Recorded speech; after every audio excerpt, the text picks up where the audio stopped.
The Tesla's headlights cut through the blizzard like dying stars before everything went dark. Blood streaked down CEO Veronica Chen's face as her billion-dollar empire meant nothing against the Vermont ice. When Jack Morrison's calloused hands pulled her from the wreckage, neither knew that this rescue would expose 3 years of corporate lies, a dead wife's last gift, and a little girl's prayer for a mother. Welcome to a story where walking away from $5 million was the easiest choice Jack ever made. Let me know what city you're watching from. I love seeing how far these stories travel. The snow fell harder than it had in 20 years, each flake adding weight to Jack Morrison's already heavy shoulders. His pickup truck crawled along Route 7 windshield wipers, fighting a losing battle against the accumulation. In the back seat, 8-year-old Emma hummed quietly to herself, her breath fogging the window as she traced patterns in the condensation. "Dad, do you think Mom can see the snow from heaven?" Emma asked, her voice cutting through the rumble of the engine. Jack's hands tightened on the steering wheel. 3 years since Sarah died, and Emma's question still caught him off guard. "I think she can see everything beautiful, sweetheart, especially you." The clock on the dashboard read 9:47 p.m. They were returning from Emma's school science fair. She'd won second place for her project on renewable energy, a fact that filled Jack with pride even as it reminded him of his own engineering days before TechCore Industries destroyed everything. That's when he saw it. The Tesla Model S had wrapped itself around a cluster of birch trees, its sleek black frame crumpled like expensive origami. Steam rose from the hood, mixing with the falling snow. No other cars on the road. No witnesses except the storm. "Stay in the truck, Emma. Lock the doors."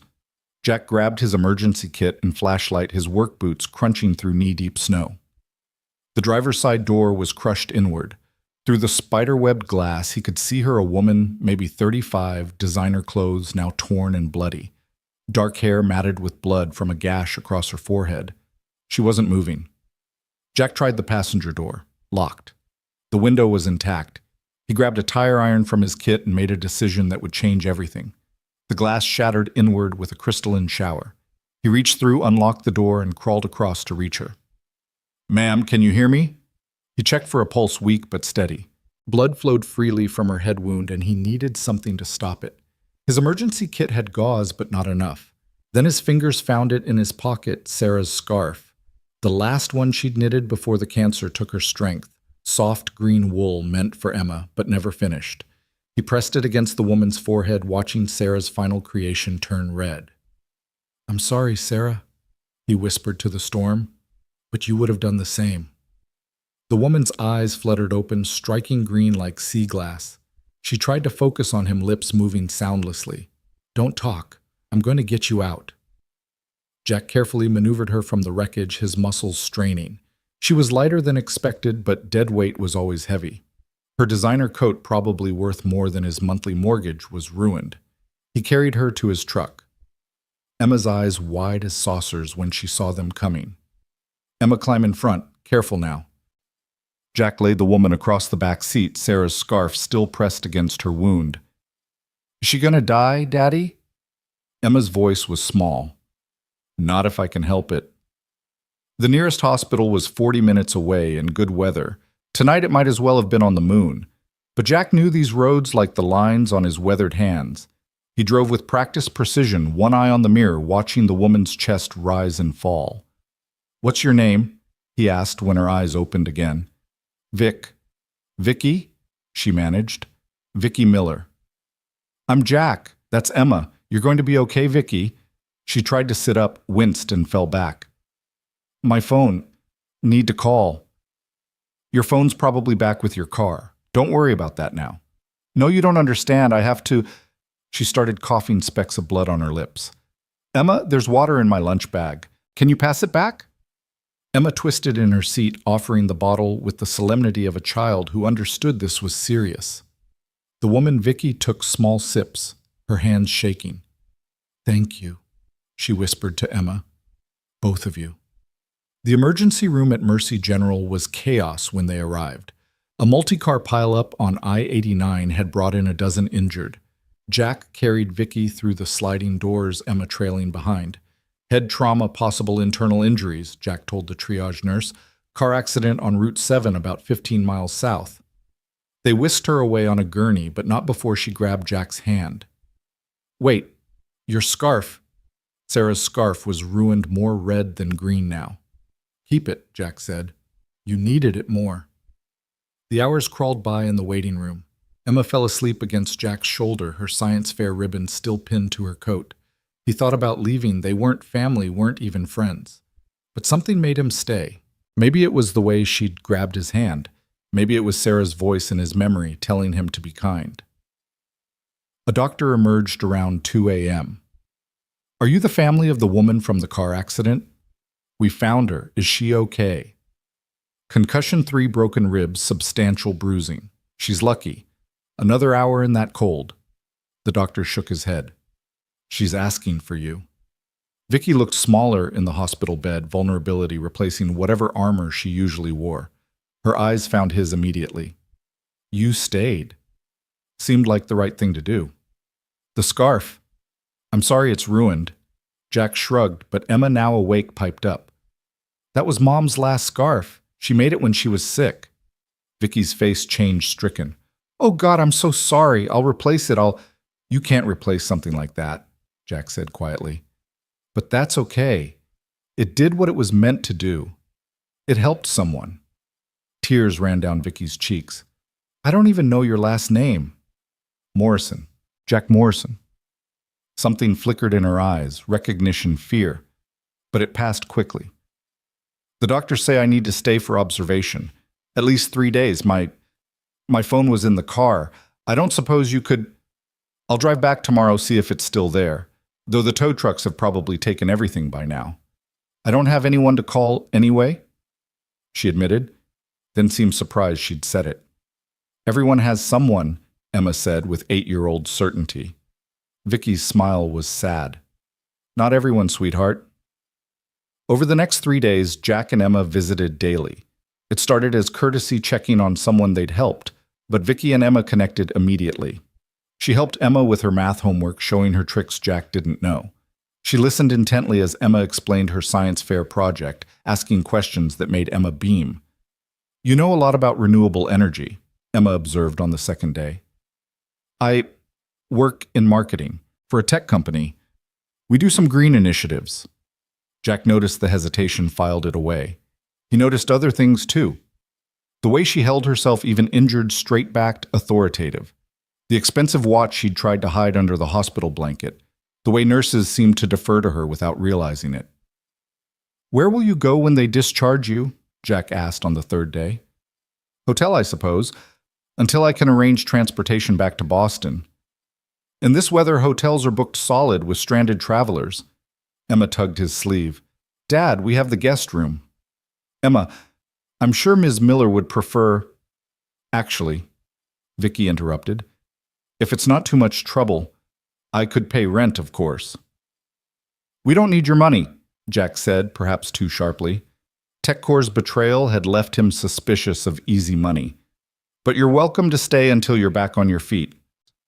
Their house was nothing special, a 2-story colonial that needed paint rooms filled with memories and Emma's artwork. Jack carried Vicky's hospital bag while Emma gave the grand tour. This is where I practice piano, but I'm not very good yet. This is Dad's workshop. He fixes everything. He used to be an engineer before. Emma stopped glancing at her father. Before I decided to work with my hands instead, Jack finished smoothly. More honest work. Vicky studied the workshop through the doorway, organized tools, half-finished furniture projects, blueprints weighted down with coffee mugs. You were an engineer? Another lifetime. She didn't press, but Jack caught her looking at him differently. That first night, Vicky insisted on cooking dinner despite her injuries. It's the least I can do.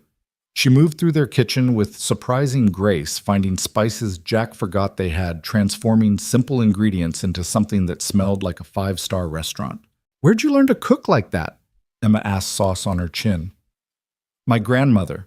She said cooking was like chemistry, precision, and love in equal measure.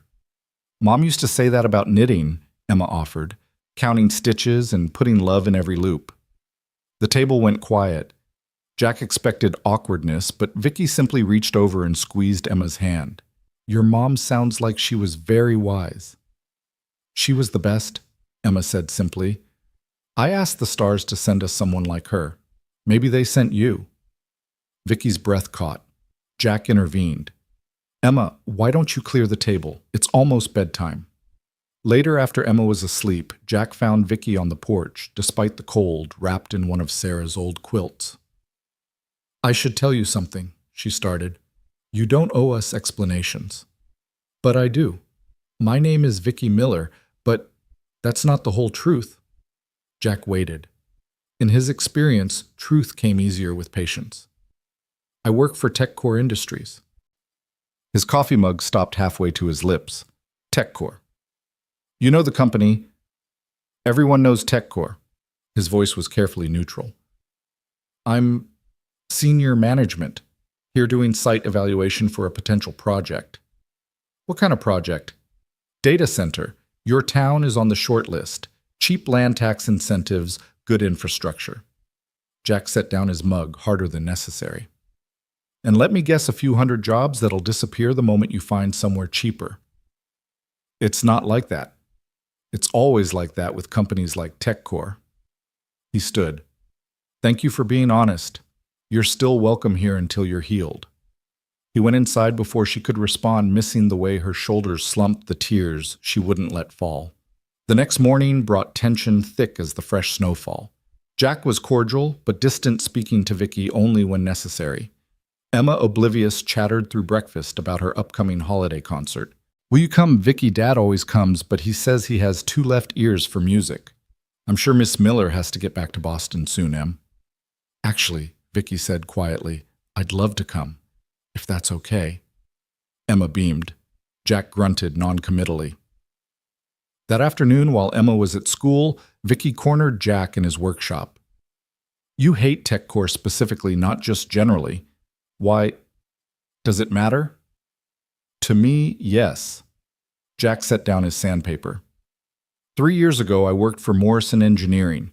Small firm, but we had a contract to evaluate TechCore's environmental compliance at their Hartford facility. I found violations, big ones, illegal chemical disposal, falsified reports. What happened? I reported it. TechCore's lawyers happened. They buried the report, discredited me, got me blacklisted. My firm folded. I couldn't find work. Sarah was already sick and we lost our health insurance. She died 6 months later. Vicky's face had gone pale. The Hartford facility, 3 years ago. That was... Marcus Webb ran that division. Your colleague, I assume. She sank onto a workbench stool. Marcus Webb was being investigated internally. Those violations, we just uncovered them ourselves. If we'd known sooner, would it have mattered? Would TechCore have chosen integrity over profit? I would have, she said fiercely. I'm trying to change things from the inside. Good luck with that. Corporations don't change. They consume. You don't know me. I know enough. She stood wincing at her still healing ribs. You know what you've decided to know. You saved my life, but you can't see past your anger long enough to realize not everyone at TechCore is Marcus Webb. Prove it. How to? Stop the data center project. It'll destroy this town. You don't even know the specifics. I know TechCore. Promise jobs, deliver pollution. Promise investment, deliver extraction. This town is already hanging by a thread. What if I could guarantee environmental protections, local hiring requirements, community investment that actually stays? Jack laughed bitterly. You mean like TechCore guaranteed accurate environmental reports in Hartford? She flinched but held his gaze. I'm not Marcus Webb. No, you're just his boss. The revelation hung between them like a blade. Vicky Veronica Chen, he realized, now recognizing her from news articles, straightened despite the pain. I am his boss, which means I can fire him, which I'm planning to do as soon as I have enough evidence. Evidence of what? Hartford wasn't an isolated incident. He's been covering up violations at 6 facilities. I've been gathering proof for months. Why not just fire him? Because he has the board's ear. Because he has dirt on half the executives. Because if I move without absolute proof, he'll bury me like he buried you. Jack studied her, really looked for the first time since learning who she was. Exhaustion lined her eyes, stress etched in every line of her face. "The accident?" he said slowly. "Was it really an accident?" She looked away. "I don't know. My brake line was corroded. Could be winter damage. Could be... Webb? I can't prove anything. So you're fighting a war inside your own company. Someone has to. Why you? Because I helped build it. Because I believed we could do good while doing well. Because..." She paused, vulnerable. "Because I don't have anything else. No family, no real friends, just work. And if my work is corrupt, what does that make me?" Before Jack could respond, Emma burst through the door home from school. "Vicky, guess what? We're doing a play about environmental heroes. Can you help me with my lines?" The irony wasn't lost on either adult. That evening, something shifted. Maybe it was watching Vicky patiently help Emma with her homework. Maybe it was the way she laughed, really laughed at Emma's jokes. Maybe it was how she moved through their house like she belonged there fixing dinner while humming off-key. "You're not what I expected from a CEO," Jack admitted as they did dishes. "You're not what I expected from a small-town whistleblower. Former whistleblower. Now I just fix furniture and raise my daughter." "Sounds like a good life." "It is." She handed him a plate to dry. "I meant what I said. About the data center. I could structure it differently." "Why does it matter what I think?" "Because you're the only person I've met in years who told me the truth without wanting something in return." "I wanted you to leave." Past tense. He didn't answer, but his silence spoke volumes. The next few days fell into an unexpected rhythm. Vicky worked from Jack's laptop, running a billion-dollar company from a kitchen table covered in Emma's art projects. She took calls in the workshop, pacing between half-finished chairs while discussing quarterly projections. Jack pretended not to be impressed by her negotiation skills, the way she could shift from warm to steel in seconds. Emma adored her. They baked cookies together, Vicky teaching her chemistry through measuring ingredients. They built a solar panel for Emma's dollhouse, Vicky explaining photovoltaic cells in terms an 8-year-old could grasp. "You're good with her," Jack said one evening, watching them work on a puzzle. "She's easy to be good with. You've raised an amazing daughter. Sarah gets most of the credit. I'm just trying not to mess it up." "You're not." She placed a puzzle piece. "You're doing beautifully." The domesticity was dangerous, Jack knew. This wasn't real life. It was a snow globe, perfect and temporary. But he found himself looking forward to dinners together, to Vicky's stories about boardroom disasters that made Emma giggle, to the way she sang in the shower badly, to how she fell asleep on the couch, reading Emma bedtime stories. "How long are you staying?" Emma asked one night, curled between them during movie night. "I don't know, sweetheart. Until my ribs heal, at least."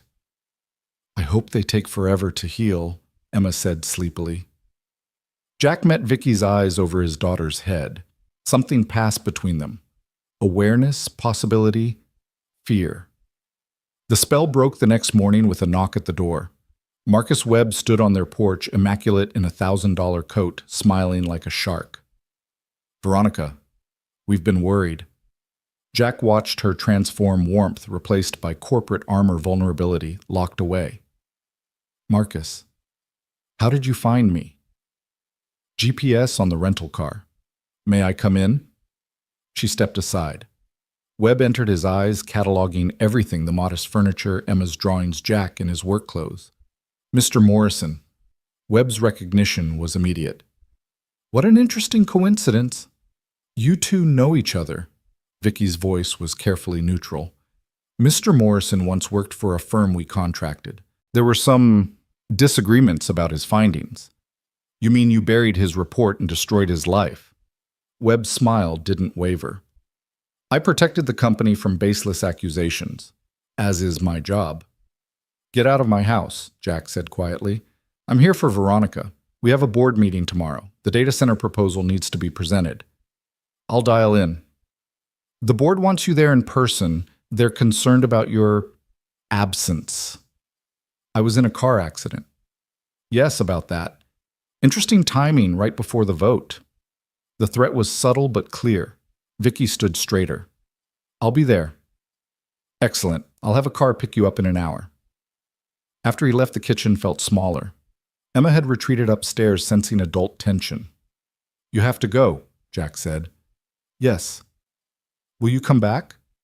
She looked at him for a long moment. "Do you want me to—" "Emma." "I didn't ask about Emma."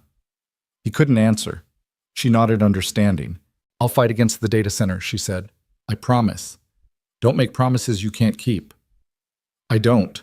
She packed quickly, efficiently. Emma hugged her fiercely at the door. "You'll come to my concert, right? You promised." "I'll try, sweetheart." "That means no?" Emma said, wise beyond her years. Adults always say, "I'll try," when they mean no. Vicky knelt, wincing at her ribs. "You're right. That's not fair. I promise.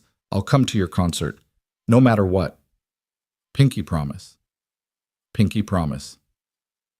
Jack watched the Blacktown car disappear into the winter morning, Emma's hand in his. "She's not coming back, is she, Dad?" "I don't know, Em." "I think she is. She's different from other adults. She keeps promises." Jack wanted to protect his daughter from disappointment, but something in Vicky's eyes made him hope Emma was right. The days without her felt longer. The house seemed quieter, even with Emma's constant chatter. Jack threw himself into work, finishing projects that had sat idle for months. But at dinner, they both looked at the empty third chair. "Do you think she's okay?" Emma asked on the third night. "I'm sure she's fine. She's very smart." "Smart people can still be sad." Jack had no answer for that. The morning of the town hall meeting arrived with fresh snow and nervous energy. The data center proposal had leaked, dividing the town. Half saw jobs and investment. Half saw another corporation coming to extract and leave. Jack wasn't planning to go. It would only make him angry watching TechCore representatives lie with practiced ease. But Emma had other plans. "We have to go, Dad. We have to fight for our town." "It won't make a difference, Em. These decisions are already made." "Mom wouldn't give up." The words hit like cold water. Sarah would have been at that meeting, front row, asking hard questions. She would have fought, even knowing she might lose. "Get your coat," he told Emma. The community center was packed. Jack recognized everyone, neighbors, teachers, store owners, all hoping for different outcomes. At the front, a presentation screen showed TechCore's logo. Marcus Webb stood beside it, confident and polished. "Where's Vicky?" Emma whispered. "I don't know." Webb began his presentation. Jobs numbers, tax revenue, economic growth. All the usual promises wrapped in glossy graphics. No mention of environmental impact, no discussion of what happened to other towns TechCore had invested in. "The facility will bring unprecedented opportunity to Millbrook," Webb proclaimed. "TechCore is committed to being a partner in your prosperity." "What about environmental protections?" called out Mrs. Chen from the library. "All federal standards will be met," Webb said smoothly. "Federal standards aren't enough." Jack found himself standing. "Not for the watershed that feeds 3 counties, not for the farmland you'll contaminate." Webb's smile turned predatory. "Mr. Morrison, I wasn't aware you were an environmental expert." "Oh wait, you were discredited for false reporting, weren't you?" Murmurs through the crowd. Jack's reputation rebuilt slowly over 3 years, cracking. "The only false reports were the ones TechCore filed after burying my findings. Allegations without proof. Though I understand you've had a difficult time since leaving engineering. Personal tragedies can cloud judgment." Using Sarah's death as a weapon. Jack stepped forward, fists clenched, but Emma grabbed his hand. That's when the back door opened. Veronica Chen entered like winter wind, cold, powerful, undeniable. She wore a steel gray suit, her presence commanding immediate attention. But Jack saw what others might miss: the exhaustion beneath perfect makeup, the slight favor of her still healing ribs. "My apologies for being late," she said, walking to the front. Traffic from Boston was terrible. Webb's face cycled through emotions, surprise, anger, calculation. "Veronica, I thought you were resting." "I rested enough." She turned to the crowd. "I'm Veronica Chen, CEO of TechCore Industries. I understand you have concerns about our proposal." "We have more than concerns," Sham called out Tom Bradley from the hardware store. "We have experience. Castleton took a TechCore distribution center 10 years ago. Now their water table's contaminated, and the jobs disappeared to automation." "You're right," Veronica said, stunning everyone, including Webb. Castleton was a failure of corporate responsibility, one that happened before my time as CEO, but one I take responsibility for nonetheless. Empty words, someone shouted. Then let me offer more than words. She clicked a remote, changing Webb's presentation. This is a binding legal framework for the Millbrook facility. Environmental oversight by an independent board chosen by your town council. Mandatory local hiring for 70% of positions. Profit sharing that goes directly to town infrastructure. And if we violate any terms, the facility reverts to town ownership. The room buzzed. Webb stepped forward. Veronica, this hasn't been approved by the board. I'm the CEO. I'm approving it now. The board will never ratify this. Then there won't be a facility. She faced the crowd again. I know TechCore has failed communities before. I'm trying to change that, not with promises, but with legal guarantees. Why should we trust you? Jack asked, his voice carrying. She met his eyes. Because I've seen what happens when corporations operate without conscience. Because someone recently reminded me that integrity matters more than profit. Because, she paused, because I made a promise to keep promises. Emma stood on her chair. I trust her. Sit down, Jack said. But other voices joined his daughters. Let's see the full proposal. We want time to review it, to bring in our own lawyers. Veronica nodded. Take all the time you need. The proposal will be available at the library with legal support funded by TechCore to help you understand every clause. Webb pulled her aside, his whisper harsh but audible. You're destroying everything we've built. No, Marcus. I'm building something better. You're fired, by the way. The room erupted. Webb's face went purple. You can't. I can. I have the votes. Amazing what board members agree to when shown evidence of your embezzlement. She held up a flash drive. 6 facilities, Marcus. $15 million. Did you really think I wouldn't find out? You have no proof. Your assistant was very helpful once offered immunity. Security is already at your office. Webb lunged for the flash drive. Jack moved instinctively, putting himself between them. Webb's fist connected with Jack's jaw, sending him stumbling. The room exploded into chaos. Tom Bradley and others restrained Webb while someone called the police. Emma ran to Jack, checking his face with gentle fingers. Are you okay, Dad? I'm fine, sweetheart. Vicky knelt beside them, her professional mask cracking. Jack, I'm so sorry. Not your fault. It is. All of this is my fault. I let Webb operate unchecked for too long. The police arrived, taking statements, leading Webb away in handcuffs. The crowd dispersed slowly, everyone talking about what they'd witnessed. Vicky stood to leave, but Emma grabbed her hand. You came back. I promised. My concert is tomorrow. I know, I'll be there. She looked at Jack, something unspoken between them. Then she was gone, leaving father and daughter in the emptying community center. She kept her promise, Emma said. So far. You like her. Emma. It's okay to like her dad. Mom would want you to be happy. Jack pulled his daughter close, wondering when she'd gotten so wise. The concert was the next evening. Jack sat in the auditorium's third row, saving an empty seat despite himself. The lights dimmed. Children filed onto risers, Emma waving enthusiastically when she spotted him. The seat remained empty through the first 2 songs. Jack tried not to feel disappointed.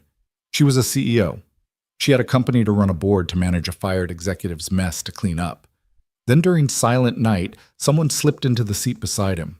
Vicky wearing jeans and a sweater instead of her usual armor. Sorry, she whispered. Board meeting ran long. You came. I promised. They watched Emma sing, her face luminous with joy. When she spotted Vicky, her smile could have powered the entire town. She loves you, Jack said quietly. I love her too. The admission hung between them, fragile and huge. After the concert, Emma dragged them both for ice cream despite the December cold. She chattered about school, about her upcoming science project, about everything and nothing. Vicky listened with genuine interest, asking questions that made Emma think. Are you staying in town? Emma asked through a mouthful of chocolate chip. I don't know. My life is in Boston. Your job is in Boston, Emma corrected. Your life could be anywhere. Vicky looked at Jack. It could be. The guest room is still available, he offered, then quickly added, until you figure things out. That could take a while. We're patient people. She smiled, not the CEO smile, but something softer, realer.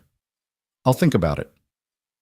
That night after Emma was asleep, they sat on the porch, despite the cold, sharing a blanket in silence. Webb posted bail, Vicky said eventually. He'll fight the charges. Are you worried?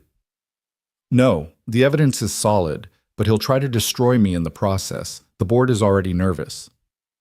Will you lose your position? Maybe. Probably. She pulled the blanket tighter.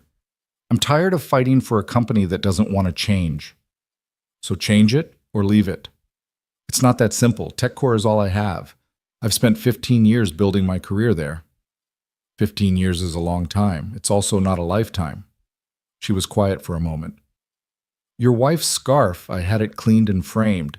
It's in my office. A reminder. Of what? That sometimes the most valuable things are the ones we give away. Jack thought about Sarah, about the life they'd planned that cancer stole, about the future he'd stopped imagining, about the woman beside him who quoted his dead wife's philosophy and made his daughter laugh.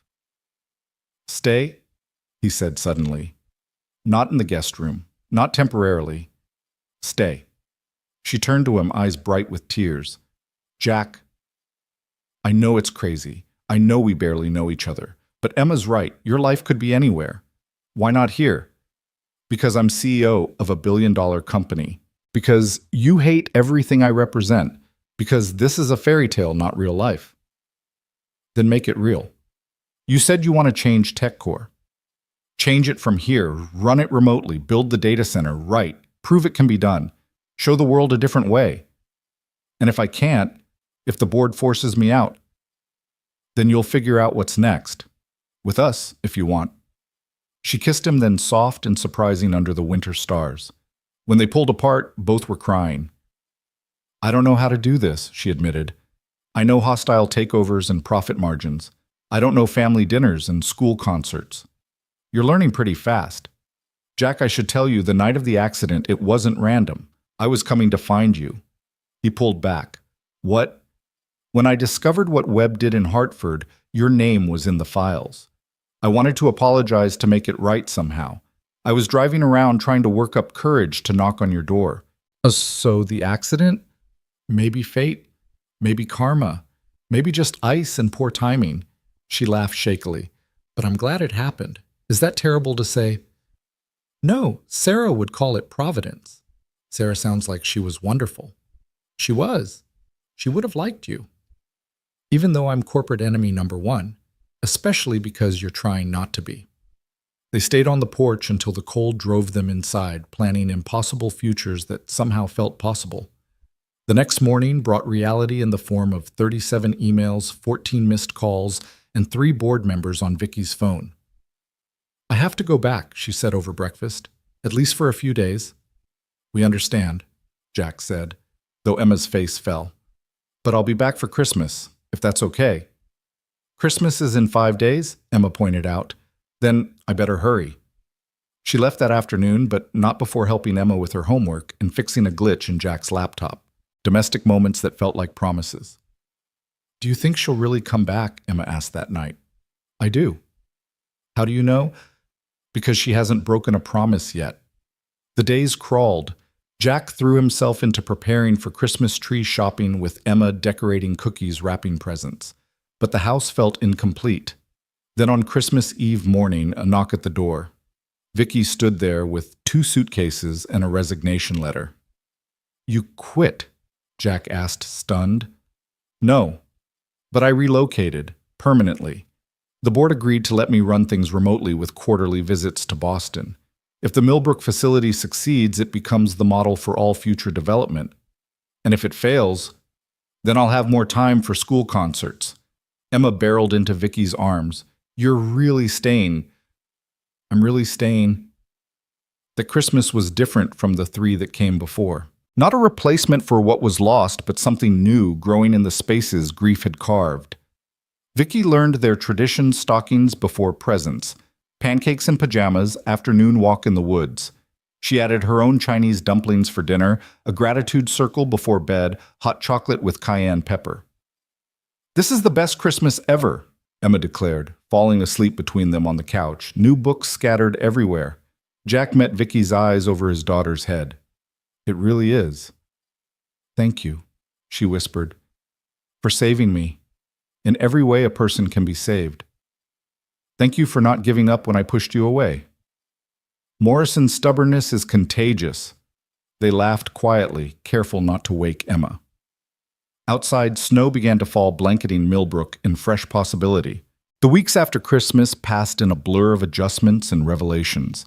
Vicky had converted Jack's rarely used dining room into a command center, 3 monitors, endless video calls, and the constant hum of business being conducted at the highest levels. Yet somehow she never missed dinner, never missed Emma's bedtime stories, never made them feel like they came second to TechCore. "How do you do it?" Jack asked one evening in mid-January, watching her seamlessly transition from firing a supplier for contract violations to helping Emma with fractions. "Same way you rebuilt your life after everything fell apart," she said, checking Emma's homework. "One decision at a time, keeping what matters most in focus." Emma beamed at getting all her math problems right, then scampered off to practice piano. The discordant notes filled the house. She really wasn't very good yet, but Vicky smiled at each wrong note like it was a symphony. "The board meeting is tomorrow," she said quietly once Emma was absorbed in her practice. "About the Millbrook facility. Webb's been lobbying against it, even under indictment. Are you worried?" "I should be. But sitting here in this house with you and Emma, the worst they can do is fire me, and that doesn't scare me anymore." Jack moved behind her chair, hands on her shoulders. "It should scare you a little. You've worked your whole life for this position." "No, I've worked my whole life for what I thought this position meant, power to make real change. But maybe real change doesn't happen in boardrooms." She tilted her head back to look at him. "Maybe it happens in small towns, one promise at a time." The next morning, Vicky dressed in her armor, a black suit that meant business, her grandmother's jade pendant for luck. Jack caught her pacing the kitchen at 5 a.m., practicing her presentation. "You'll be brilliant," he said, pouring coffee. "I'm about to ask the board to approve a facility with half the profit margin of our usual builds. Webb's painted me as emotional, compromised, weak. You're none of those things. I'm all of those things. But they're not flaws, they're what make me human. The board's forgotten what that means." Emma appeared in the doorway, rubbing sleepy eyes. "Are you fighting the bad guys today, Vicky?" "In a way, sweetheart." "Then you need this." Emma pulled something from behind her back, a crayon drawing of Vicky as a superhero standing between a small town and a monster labeled Greed. Vicky's eyes filled with tears. "This is perfect. Can I take it with me?" "It's for luck. Daddy says you make your own luck, but I think a little help doesn't hurt." 3 hours later, Vicky faced 12 board members via video screen, Emma's drawing propped beside her laptop. The boardroom in Boston was visible on her main monitor, marble and mahogany power crystallized into architecture. "This is a regular Veronica Pam." Richard Blackstone, the board chairman, began. "Remote presentations for something this significant. With respect, Richard, what's irregular is TechCore's history of community exploitation. What I'm proposing is revolutionary, a sustainable model that ensures long-term profitability through community partnership. Webb's report suggests you've been emotionally compromised by your accident," another board member interjected, "that you're making decisions based on personal attachments rather than fiscal responsibility. My attachment is to TechCore's future. We're facing increasing regulation, community resistance, and reputational damage from our past practices. Continue on our current path and we'll be the next corporate cautionary tale." She clicked through her presentation, detailed projections, risk assessments, long-term valuations. But what made the difference was her passion, the conviction that came from believing in something beyond quarterly earnings. "The Millbrook model isn't just about one facility," she argued. "It's about transforming TechCore's relationship with every community we enter. Yes, initial profits are lower, but sustainability, community goodwill, and regulatory compliance save us billions in legal fees, protests, and abandoned projects." "This is idealistic nonsense." Webb's voice came through a phone line he was participating despite his legal troubles. Corporations exist to generate profit, not play social worker. Corporations exist because society allows them to. Vicky shot back. That permission is revocable. Ask the tobacco companies. Ask Big Oil. Ask every industry that prioritized short-term profit over long-term survival. The debate raged for 3 hours. Jack texted periodic encouragement. Emma sent a photo from school of her science class watching a live stream about renewable energy, Vicky's influence spreading even there. Finally, Richard called for a vote. All in favor of the Millbrook proposal as presented, 7 hands rose, a majority but barely. Motion passes, Richard said, though his expression suggested displeasure. Veronica, you have 1 year to prove this model. If Millbrook doesn't meet projections, we'll revisit your position. Understood. And Veronica, we expect you back in Boston. This remote arrangement is temporary. We'll see. She ended the call and immediately dialed Jack. We did it. 7 votes. That's amazing. Emma will be thrilled. It's not over. They gave me a year probation, essentially. If Millbrook fails, it won't fail. We won't let it. You didn't think you were doing this alone, did you? This is our town. We'll make it work. That evening, they celebrated with pizza and Emma's favorite ice cream. But Jack noticed Vicky's distraction, the way she kept checking her phone. What's wrong? Webb.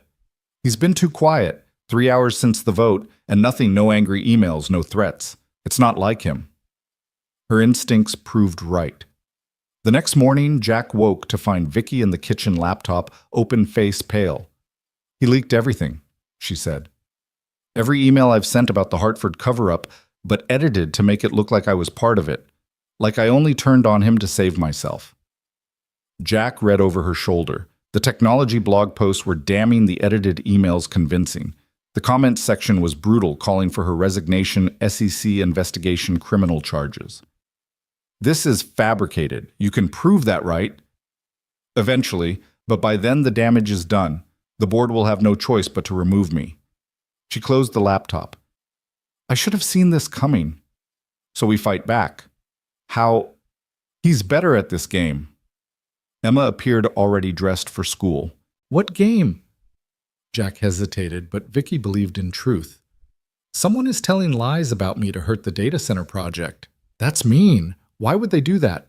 Because some people care more about winning than what's right. Emma considered this. Mrs. Patterson says when someone lies about you, the best weapon is the truth, and friends who know the real you. Your teacher is wise, Vicky said, but her smile was sad. Emma left for school, but not before giving Vicky an extra long hug. Jack made breakfast while Vicky fielded calls, lawyers, board members, reporters. Each conversation chipped away at her composure. Maybe I should just resign, she said after a particularly brutal call with Richard Blackstone. Save everyone the drama. Is that what you want? I want to build something good here. I want to prove business doesn't have to be predatory. She looked at him. I want the life we're starting to build. Then fight for it. I don't know how. Webb's held all the cards from the beginning. Jack's phone rang. Tom Bradley from the hardware store. Jack, you need to see the news. Channel 7. They turned on the television to find Marcus Webb being arrested. Again. This time, federal agents were involved. Following an anonymous tip, the FBI has arrested Marcus Webb on charges of corporate espionage, embezzlement, and attempted murder. Sources indicate evidence was provided showing Webb's tampering with CEO Veronica Chen's vehicle, leading to her near-fatal accident 6 weeks ago. Vicky sank onto the couch. Attempted murder. Her phone rang. Richard Blackstone. Veronica, I assume you're watching. Yes, sir. The FBI contacted us an hour ago. They have Webb's original emails proving he doctored the ones released this morning. They also have evidence of the brake tampering embezzlement, and he paused. A contract with a hitman dated 3 days ago. For you. Jack grabbed Vicky's hand as she swayed. We owe you an apology, Richard continued, and our full support. The Millbrook project is yours. Run it however you see fit. Who provided the FBI with the evidence? Anonymous source. Though they did leave a message for you, promise kept.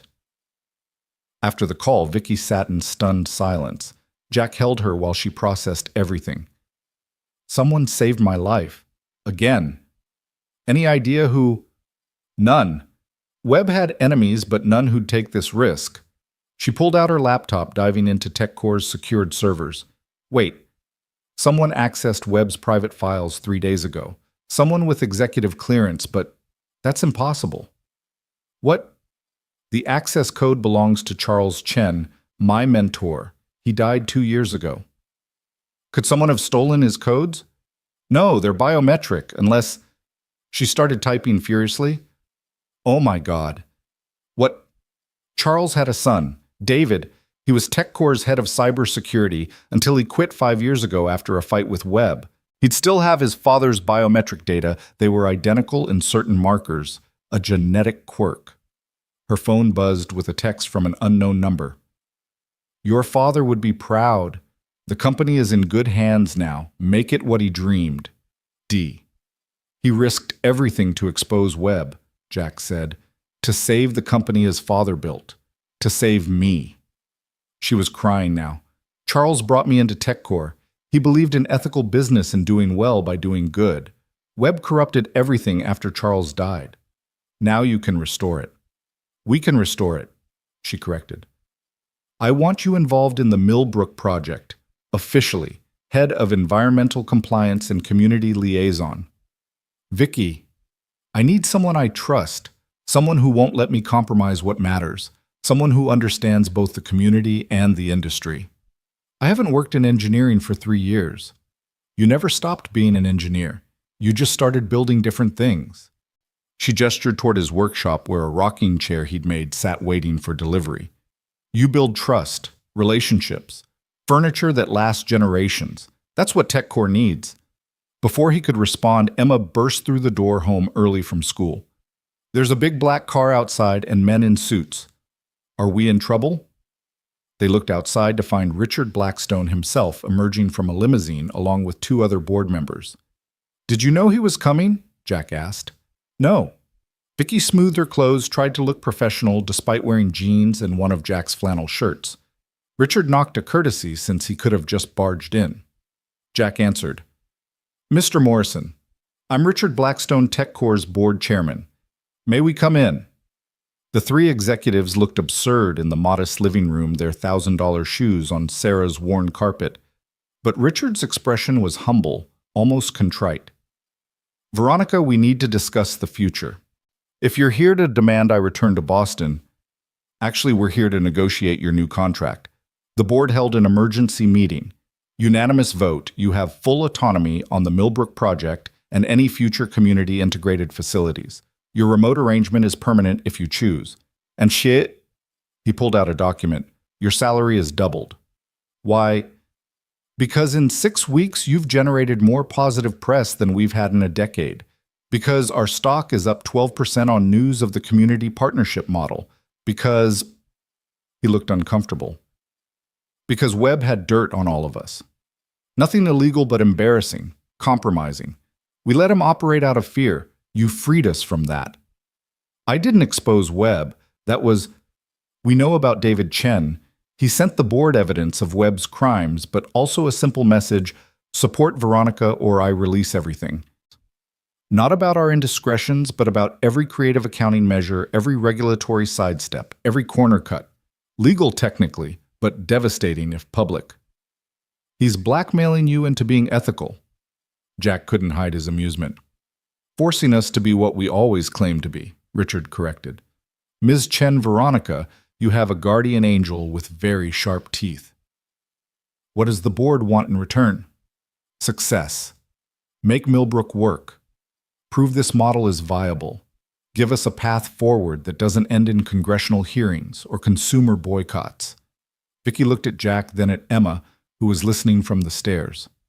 I'll do it, but I have conditions. Name them. Jack Morrison joins as project co-director, equal authority on all Millbrook decisions. Richard looked at Jack appraisingly. The whistleblower who exposed Hartford. That's actually brilliant. Proof of our commitment to transparency. Mr. Morrison, would you accept? Jack thought of Sarah, of the life they'd planned before TechCore destroyed it. Now TechCore was offering him a chance to rebuild not just his career, but the company itself. I accept. Emma cheered from the stairs. Richard smiled a real smile, not corporate polish. There's more, Vicky continued. Environmental impact studies by truly independent firms. Community profit sharing starting immediately, not after 5 years. And a memorial scholarship in Sarah Morrison's name for local students pursuing environmental science. Jack's throat tightened. Vicky hadn't discussed this with him. All acceptable, Richard said. Anything else? Yes. You stay for dinner. I'm sorry. You came to our home, in our community. Stay for dinner. Meet the people your decisions affect. Remember what it's like to be human instead of a corporate entity. Richard looked at his colleagues, then shrugged. We'd be honored. But what followed was surreal billionaire executives eating Emma's favorite mac and cheese, listening to her explain her science project helping clear the table. Richard. It turned out had a granddaughter Emma's age. The other executives had families, hobbies, lives beyond TechCore that Webb had made them forget. This is what you're really selling, Richard said as they prepared to leave. Connection, community. The idea that business doesn't have to be soulless. It's not an idea, Vicky corrected. It's a practice. Daily choices to prioritize people alongside profit. Webb would call you naive. Webb's under federal indictment, so his opinion carries less weight than it used to. Richard laughed, actually laughed. I haven't felt this optimistic about TechCore in years. Don't let us down, Veronica. We won't. After they left, the three of them sat on the porch, Emma wedged between the adults watching stars appear in the clear winter sky. Did we just win? Emma asked. We won a battle, Vicky said. The war for corporate ethics is ongoing. That sounds exhausting, Emma said. It is. But we have secret weapons. What weapons? Mac and cheese, math homework, piano practice, all the normal, beautiful things that remind us why the fight matters. And each other, Jack added. Especially each other, Vicky agreed. The next weeks were a whirlwind. Ground broke on the Millbrook facility with unprecedented transparency. Every permit public, every environmental report available online, every community concern addressed in town halls. Jack and Vicky worked as a team, her corporate experience balancing his community knowledge. You're good at this, but she told him one evening, reviewing his proposal for local contractor partnerships. I forgot how much I missed it. Not the corporate politics, but the actual engineering. Building something that matters. Sarah would be proud. She would. She'd also probably laugh at the irony me working for TechCore. Not for, with. Partners remember. The distinction mattered. Every decision was collaborative, every policy shaped by community input. It was exhausting, sometimes frustrating, but it was working. The first crisis came in March. A subcontractor was caught dumping concrete waste near the watershed, exactly the kind of violation Jack had exposed at Hartford. But this time, the response was different. We fire them immediately, Vicky said in the emergency meeting. The delay will cost us millions, the project manager argued. The damage to our credibility would cost more, Jack countered. We promise transparency. That means admitting mistakes and fixing them publicly. They held a town meeting that night, apologizing for the oversight, explaining their response, inviting community members to join the oversight committee. Instead of anger, they got appreciation for the honesty. No one's perfect, Mrs. Chen from the library said. But you're trying. That's what matters. The fired subcontractor was Webb's last gambit. He'd paid them to violate regulations, hoping to sabotage the project. But his plan backfired. The community's trust in Jack and Vicky's leadership only grew. By April, the facility was ahead of schedule. Employment applications flooded in from locals eager for good jobs that wouldn't disappear. The environmental impact was minimal, actually improving some areas through watershed restoration projects. We're doing it, Vicky said one evening, looking at the progress reports. You sound surprised. Part of me expected to fail, to prove Webb right about corporate nature being unchangeable. Nature isn't fixed, Jack said. Sarah taught me that in her garden. With the right care, anything can grow differently. Emma ran in from outside where she'd been helping plant trees as part of the facility's green barrier. "Vicky, Dad, come see. The first flowers are blooming." They followed her outside to where crocuses pushed through the last snow purple and white against the brown earth. Such small things, but promises of spring, of renewal of life, continuing despite winter's attempts to stop it. "It's beautiful," Vicky said, but she was looking at Jack and Emma, not the flowers. That night after Emma was asleep, Jack found Vicky in the workshop. She was sanding a piece of wood badly, but determinedly. "What are you making?" "I wanted to try. You make it look easy." "It's not, but nothing worth doing is." She set down the sandpaper. "I love you." The words hung in the workshop air, mixing with sawdust and possibility. "I love you too," Jack said. "But you knew that." "I hoped." But hoping and knowing are different things. "What made you know I'm—" "You trusted me with your daughter, with your town, with your wife's memory. Those aren't things you give to someone you don't love." He kissed her then in the workshop where he'd rebuilt his life one piece at a time. Now they were building something together, not just a facility or a relationship, but a future neither had imagined possible. "Move in officially," he said. "Stop pretending the guest room is where you sleep." "What will people say?" "That the CEO fell for the whistleblower. It's a good story."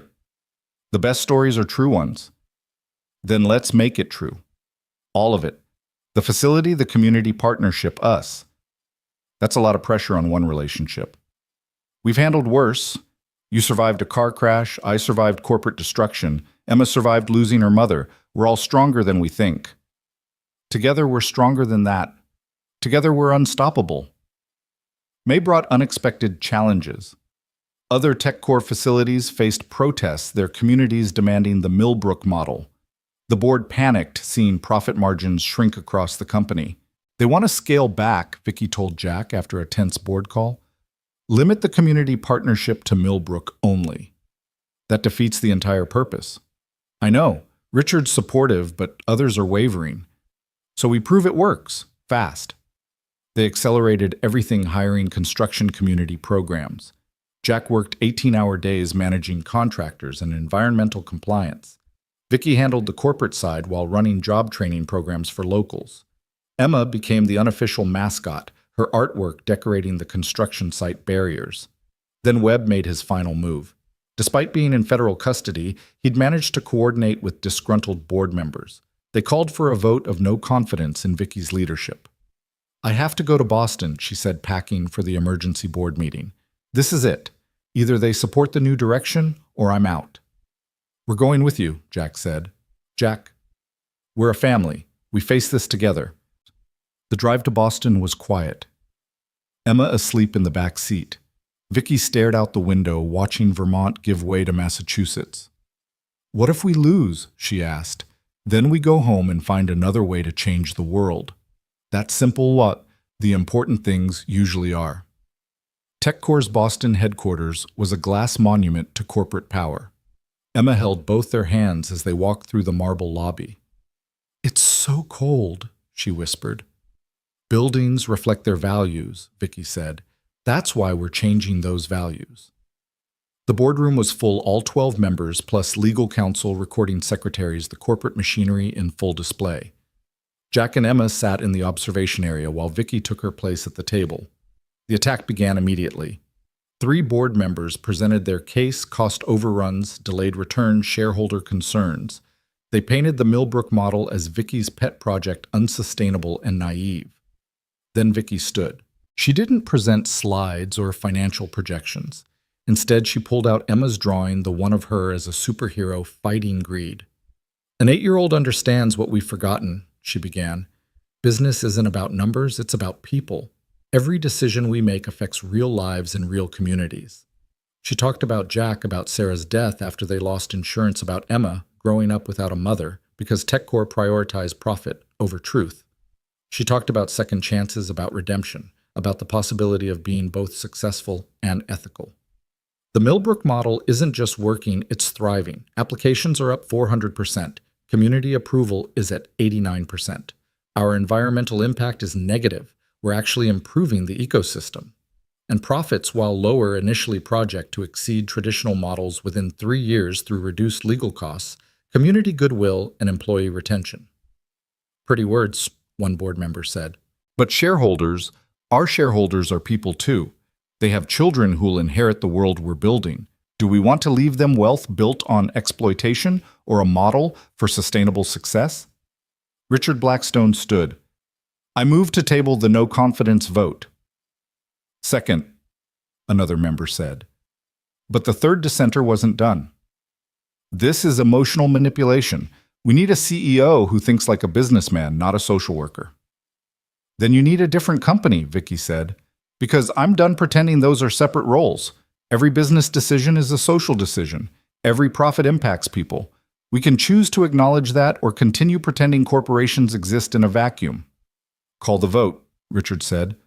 All in favor of retaining Veronica Chen as CEO. Hands rose slowly. 4, 5, 6, 7, 8, a clear majority. Motion to remove fails, Richard announced. Furthermore, I move to expand the Millbrook model to all new TechCore facilities. The vote was closer 7-5, but it passed. Vicky sagged with relief. Jack and Emma rushed to her group hug in the middle of the boardroom. You did it, Jack whispered. We did it. This is still a business, one dissenting member said coldly. Not a family reunion. Emma looked up at him with 8-year-old directness. Why can't it be both? The man had no answer. They drove home that night, Vicky's position secure the Millbrook model, approved company-wide. Emma chattered about the adventure, about the tall buildings and serious faces, and how Vicky had stood up to all of them. You were like a real superhero, she said. No, sweetheart. Superheroes work alone. I had you and your dad. That makes me something better. What's better than a superhero? Someone with a family to fight for. June arrived with the facility's first phase completion. The opening ceremony drew hundreds local state officials, media, curious about TechCore's transformation. Jack stood with Vicky as she cut the ribbon, Emma holding both their hands. This facility represents a new chapter, Vicky said to the crowd. Not just for TechCore, but for how business and community can coexist. Every job created, every environmental protection implemented, every profit shared, it all stems from one simple principle: we're all in this together. Applause thundered across the Vermont hills. But the best moment came later at the community barbecue. Jack watched Vicky flip burgers beside Tom Bradley, laughing at his jokes. Emma ran with local kids, no longer the sad girl who'd lost her mother, but a joy-filled child who'd gained a future. You happy? Jack asked Vicky as the sun set. Happy doesn't cover it. I'm whole. For the first time in my life, I'm whole. Good, because I have something to ask you. He dropped to one knee, pulling out a ring he'd made himself titanium from reclaimed aerospace parts inset with Vermont granite and a small diamond that had been Sarah's. Veronica Chen, will you marry me? Here in front of our community, will you officially join this family you've already become part of? Emma appeared beside them, bouncing with excitement. She'd known for weeks helped design the ring, kept the secret despite nearly bursting. Say yes, she shouted. Please say yes. Vicky was crying, laughing, nodding. Yes, of course, yes. The crowd erupted.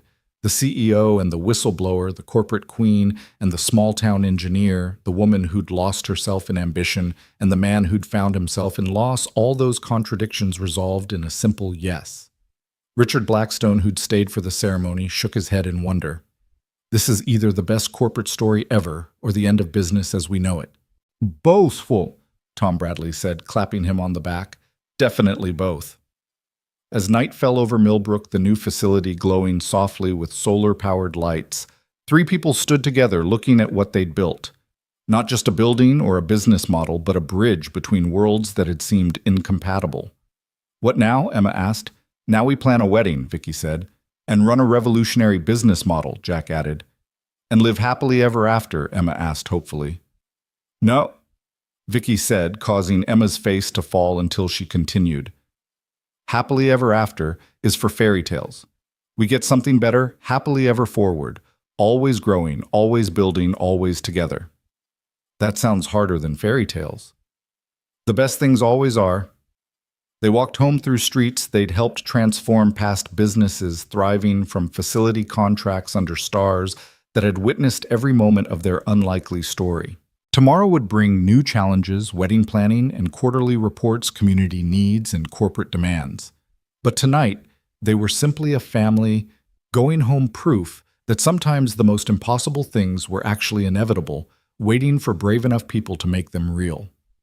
In the distance, the TechCore facility hummed with quiet efficiency, its lights reflecting off the pond, where Jack had once taught Emma to skip stones, where Vicky had learned that some things mattered more than money, where a community had chosen to trust again. It wasn't an ending. It was a transformation. And in the morning, they'd continue building one promise, one decision, one day at a time. The wedding planning started the very next morning, with Emma spreading bridal magazines across the kitchen table while Vicky fielded calls from Tokyo and Jack reviewed environmental reports. This was their life now, the personal and professional woven so tightly together that separating them would have been impossible. "I think we should have the wedding at the facility," Emma announced, holding up a picture of an industrial chic ceremony. "Emma, sweetheart, most people don't get married at data centers," Jack said, though he was smiling. "We're not most people," Emma countered with 8-year-old logic that was hard to argue with. Vicky looked up from her laptop where she was managing a crisis at the Singapore office. "Actually, that's not a terrible idea. The community garden we built would be beautiful in September." "You want to get married at TechCore?" Jack asked. "I want to get married where our new life began, where we proved that impossible things can happen." She paused her video call. "Unless you'd prefer something more traditional," Jack thought about Sarah, about their small church wedding with 50 guests and her grandmother's cake recipe. That had been perfect for them. But this was different, not better or worse, just different. "The garden it is," he said. "But I'm not wearing a suit." "Deal, but you have to wear shoes." "Negotiable." Emma cheered already, sketching wedding decorations on her homework. The normalcy of it, planning a wedding while running a billion-dollar company and raising a child, should have been overwhelming. Instead, it felt like the life they were meant to live. That afternoon brought unexpected visitors. David Chen stood at their door looking like a younger version of his father, the same keen eyes, the same slight smile that suggested he knew more than he was saying. "Ms. Chen," he said formally. "Mr. Morrison, I hope I'm not intruding." "David?" Vicky pulled him into a hug that surprised them both. "You saved my life. You saved everything." "I saved my father's legacy," he corrected, but returned the embrace. "You're the one making it matter." They sat in the living room, Emma eyeing the stranger with curious suspicion, until David pulled out a tablet and showed her a game he'd designed. Within minutes, she was absorbed, leaving the adults to talk. "Why now?" Vicky asked. "Why reveal yourself?" "Because Webb's trial starts next week. I'm testifying. Figured you should know your guardian angel before he becomes public record. The FBI said you've been gathering evidence for years. Since Dad died. I knew Webb was dirty, but proving it required patience. When you started pushing for reform, I knew it was time. You could have just sent the evidence. Why risk exposing yourself?" David glanced at Emma, who was completely engrossed in his game. "My father believed in family, in legacy being more than money or power. He would have loved what you're building here, not just the business model, but this." He gestured around the lived-in room, toys mixed with spreadsheets, wedding magazines beside quarterly reports. "He was a good man," Vicky said softly. "He was. And he saw that in you even when you were just a junior analyst with big dreams." David pulled out an envelope aged and sealed. "He left this for you, to be delivered when you finally stood up to the board. Took longer than he expected, but then Webb was better at manipulation than anyone realized." Vicky's hand shook as she opened the letter. Charles Chen's handwriting was still precise, even though he'd been dying when he wrote it. "My dear Veronica," she read aloud. "If you're reading this, you finally found the courage I always knew you possessed. The company I built became something I never intended, cold, calculating, cruel. But you have the power to change that, not through force or fear, but through exactly what makes you different from men like Webb. You care, you connect. You see business as human endeavor, not abstract numbers. That's not weakness, it's the future. Build that future. Build it with people who share your values. Build it for the next generation. And remember, profit without purpose is just greed with better PR. Make TechCore purposeful again, with love and faith. Charles. She was crying by the end, David and Jack both offering tissues. Emma looked up from the game. Why is everyone sad? Not sad, sweetheart, Vicky managed. Grateful. Sometimes grateful looks like sad. Grown-ups are weird, Emma concluded, returning to her game. David stayed for dinner, fitting into their chaotic evening routine as if he'd always been there. He helped Emma with her coding homework, apparently third grade, included basic programming now, while Jack and Vicky cleaned up. I want to offer you a position, Vicky said suddenly. Chief Technology and Ethics Officer. New role reporting directly to me. Ethics. David raised an eyebrow. Every technology decision has ethical implications. Every algorithm affects lives. I want someone who understands that intersection. You're asking the son of TechCore's founder to be your corporate conscience. I'm asking someone who spent 5 years gathering evidence to save a company he didn't even work for anymore. That's the kind of dedication to principles we need. David looked at Emma, who was proudly showing him her science fair ribbon. I left TechCore because it was destroying families. If you're really going to change that, we are. We have. Look around. This is what TechCore leadership looks like now. Messy, complicated, real. Then yes, but I work remotely, from Vermont. You'll fit right in, Jack said. We're collecting corporate refugees who prefer small towns to corner offices. The wedding planning intensified as Webb's trial began. Vicky testified via video link, calmly detailing years of cover-ups and corruption, while Emma was at school and Jack held her hand off camera. Webb's lawyers tried to paint her as a scorned subordinate, but the evidence was overwhelming. He tried to have me killed because I threatened his profit margins, Vicky said clearly. That's not business. That's sociopathy with a good suit. The media loved it. The CEO taking down corporate corruption while planning a wedding and revolutionizing business practices. It was the kind of story that wrote itself. You're famous, Emma told Vicky one evening, showing her a newspaper article with her picture. Infamous is more accurate. What's the difference? Famous is when people know you for good reasons. Infamous is when they know you for complicated ones. I think you're famous, Emma decided. You saved Daddy's heart. Jack looked up from wedding venue contracts. Emma, it's true. You were so sad after Mom died. You smiled, but it didn't reach your eyes. Now your whole face smiles again. Out of the mouths of babes, Jack thought pulling both his girls close, because that's what they were, now his girls, his family, his reason for believing in the future again. The trial verdict came down in July, Webb guilty on all counts, facing 30 years in federal prison. The other conspirators got lesser sentences but were finished in corporate America. TechCore's stock initially dropped, then soared, as investors realized the company had purged its corruption. We did it, Richard Blackstone called to congratulate. The board is fully behind you now. The Millbrook model is being studied by Harvard Business School. You've changed everything. We've started changing things, Vicky corrected. Real change takes generations. Speaking of which, when's the wedding the board wants to attend? September 21st, and Richard. It's a small ceremony, family and close friends only. I understand. But you're invited. You stood by us when it mattered. The old executive's voice roughened with emotion. I'd be honored. August brought a heat wave and a new challenge. Other companies, seeing TechCore's success, tried to poach Vicky with astronomical offers. One afternoon, Jack came home to find her staring at a contract from a Silicon Valley giant. $40 million signing bonus, she said quietly.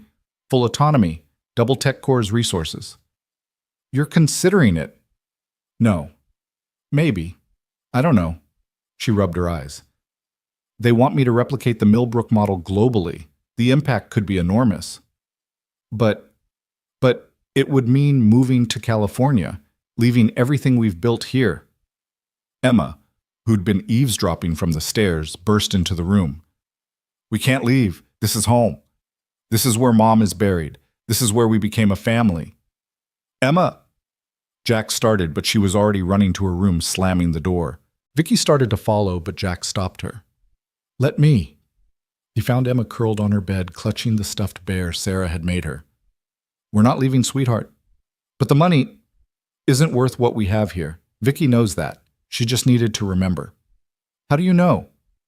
"Because she didn't take the offer immediately. Because she came home to discuss it. Because she loves us more than any job. More than $40 million. Money can't buy what we have. It can't buy Emma's laughter, or Vermont sunsets, or the way Vicky looks at us like we're her whole world. That's what you say to make me feel better." "No, that's what I believe. Want to know a secret? I got an offer too. Engineering firm in Boston wants me to run their environmental division. Triple what TechCore pays." Emma's eyes widened. "Are you taking it? What do you think?" "No, because we're a family. Families stick together." "Exactly." They went back downstairs to find Vicky on the phone. "Thank you for the offer, but I'm declining. My life is here. My work is here. My family is here. Those aren't negotiable." She hung up and looked at them. "I'm sorry. I shouldn't have even considered it." "You should consider every opportunity," Jack said. "That's what smart people do. Then they choose what matters most." "You two matter most. This life matters most." Emma launched herself at Vicky.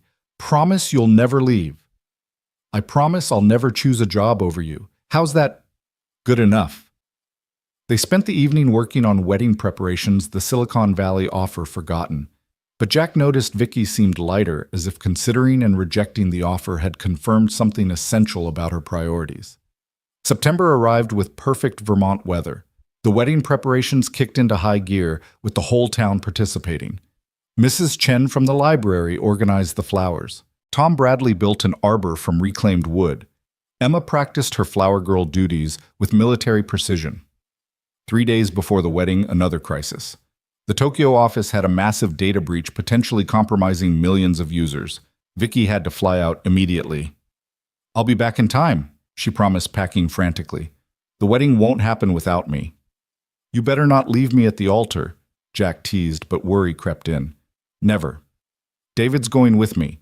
We'll fix this and be back by tomorrow night." But tomorrow night came and went. The breach was worse than expected, requiring Vicky and David to work around the clock. Jack fielded worried calls from wedding guests while Emma grew increasingly anxious. "She's not coming back," Emma said the night before the wedding, "just like Mom didn't come back from the hospital." "This is different, Em. Vicky's coming home." "How do you know?" Before he could answer, his phone rang. Vicky's face appeared on video, exhausted but smiling, with Tokyo's skyline behind her. "We fixed it. Taking the company jet now. I'll be there if I have to parachute in." "Vicky." Emma grabbed the phone. "You promised, and I keep my promises. Sleep tight, sweetheart. When you wake up, I'll be home." "What if the plane crashes? What if there's another storm?" "Then I'll swim. I'll walk. I'll crawl if I have to. Nothing stops me from marrying your dad tomorrow." Jack took the phone back. "Just get here safe. We'll wait as long as it takes. I love you both so much." "We love you too. Now stop being romantic and get on that plane." She laughed, blew them a kiss, and signed off. Jack barely slept, checking flight trackers and weather reports. At 6 a.m., he heard a car in the driveway. Vicky stood there, still in her business clothes from Tokyo, looking exhausted but radiant. "Told you I'd make it." He kissed her long and deep, not caring that she tasted like airplane coffee and exhaustion. "Don't you know it's bad luck to see the bride before the wedding? We've had all our bad luck already. Today is nothing but good." Emma appeared in her pajamas, shrieking with joy. "You're here. You're really here." "Where else would I be? We have a wedding to get to." The ceremony was scheduled for sunset. The morning flew by in preparations. Vicky's dress was simple, elegant, but practical like her. Jack wore his only suit, the one from Sarah's funeral, but today it didn't feel heavy with grief. It felt like armor for a new beginning. The facility's community garden had been transformed. Fairy lights wound through the vegetables and flowers. Chairs were arranged in a circle rather than rows, symbolizing the community they'd built. The data center hummed quietly in the background, its solar panels glinting in the afternoon sun. Guests arrived throughout the day. Richard Blackstone looked uncomfortable in casual clothes, but genuinely happy. Tom Bradley brought his whole family. Mrs. Chen wore her finest dress. David Chen stood as Vicky's man of honor, while Jack's brother flew in from Seattle to be his best man. But the most unexpected guest arrived an hour before the ceremony. Marcus Webb's former assistant, Patricia Wells, approached nervously. "I know I'm not welcome." "You testified against Webb," Vicky said. "That took courage." "It took too long. I knew what he was doing and stayed silent out of fear. But seeing you fight, seeing you change things, I wanted to apologize. And to give you this." She handed over a small box. Inside was Charles Chen's watch, the one he'd worn every day until his death.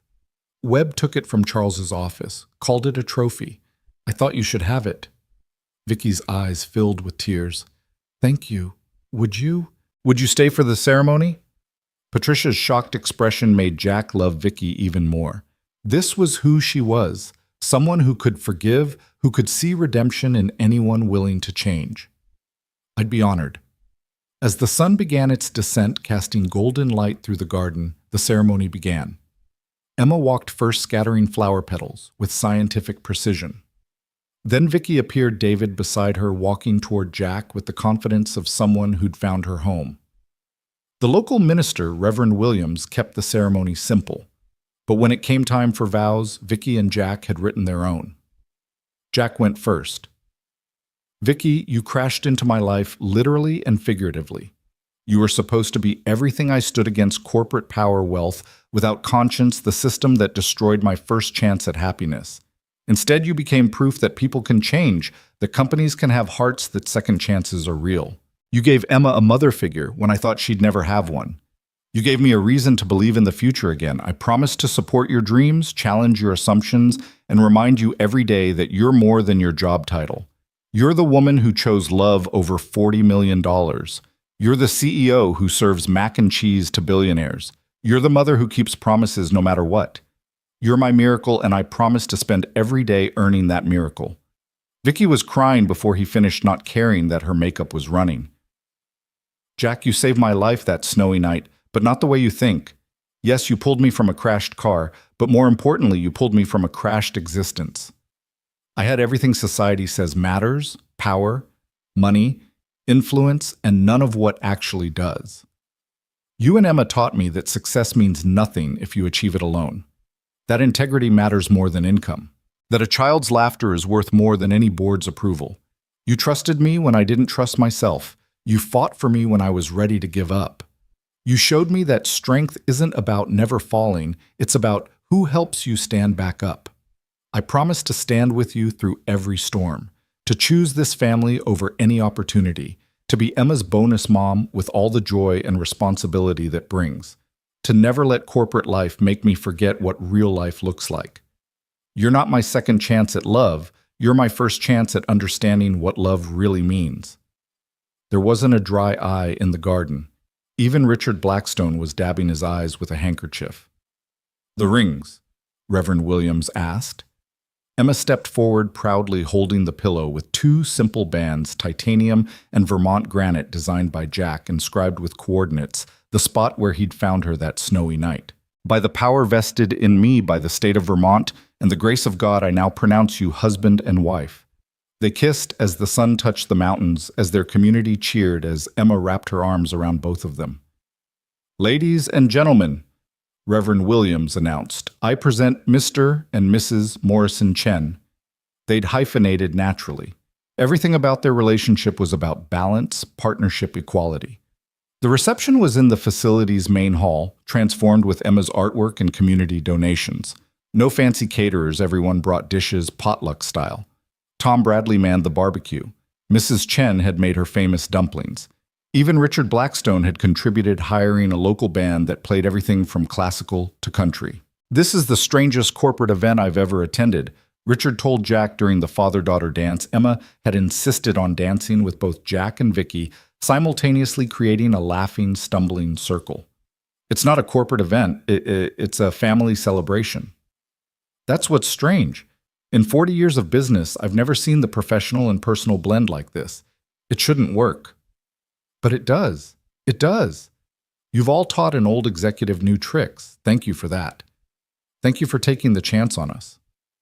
Richard watched Vicky laugh as Emma stood on her feet, letting her new stepmother waltz her around. She's different now. Better. More whole. We all are. The party lasted past midnight, but eventually guests drifted home. Jack and Vicky's honeymoon was simple, a weekend at a local inn, while Emma stayed with Jack's brother.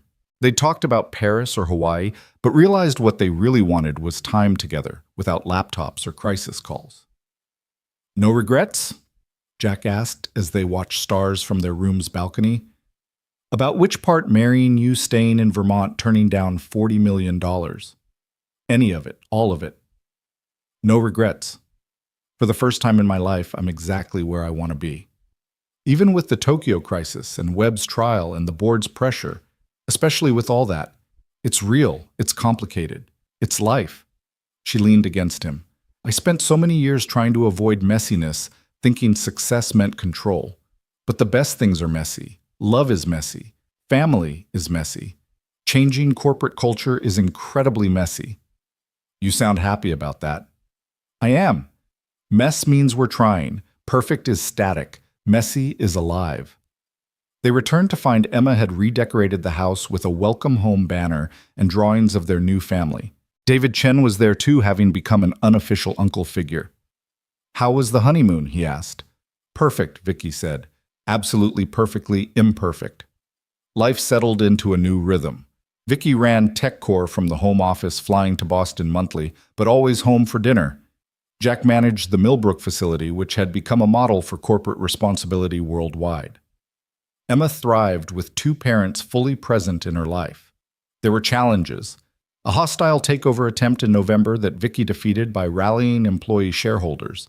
An environmental violation at another facility that required Jack's expertise to remediate. Emma's struggles with math that had both parents up late learning Common Core together. But there were more triumphs. The facility's first quarter exceeded projections. 3 more communities requested the Millbrook model. Emma won the state science fair with a project on sustainable energy that Vicky and Jack had coached her through. We're doing it, Vicky said one December evening, snow falling outside, fire crackling inside. We're actually changing how business works. Slowly, Jack cautioned. Change this big takes time. I'm patient now. You taught me that. Emma looked up from her homework. Can companies really change, like permanently? Companies are just people, Vicky explained. And people can always change if they want to badly enough. Did you want to change? No, I needed to change. There's a difference. Want is a preference. Need is survival. I'm glad you survived, Emma said simply, returning to her homework. Jack and Vicky exchanged glances over her head.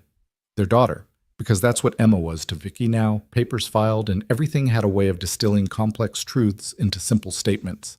Christmas approached with all its chaos. The facility held its first holiday party, families invited. Jack watched Vicky work the room, but differently than before. She knew everyone's names, their children's interests, their concerns. She wasn't performing corporate leadership. She was living community membership. You've created something special, Patricia Wells told him. She'd become the facility's community liaison, finding redemption in serving the town she'd helped Webb nearly destroy. We all did. That's the point. No, you and Vicky specifically. You proved that enemies can become partners. That's different than forgiveness. It's transformation. She was right. What he and Vicky had built wasn't just a marriage or a business model. It was proof that the U.S. versus them mentality of corporate America was a choice, not a requirement. That night after the party, they tucked Emma into bed together. Tell me the story again, she requested, about how you met. You know this story by heart, Jack said. I like hearing it. It reminds me that bad things can become good things. So Vicky told it again, the crash, the rescue, the scarf. But this time she added new details. How scared she'd been. How Jack's voice had pulled her back from darkness. How Emma's acceptance had healed wounds she didn't know she had. It's a good story, Emma said sleepily. Better than fairy tales. Why? Vicky asked. Because it's true. And because it's not over. We get to keep writing it. After Emma fell asleep, Jack and Vicky stood in the doorway watching her breathe. She's right, Jack said. We get to keep writing it. What do you want the next chapter to be? Whatever it is, we write it together. Together, Vicky agreed, and the word carried all their promises, all their struggles, all their love.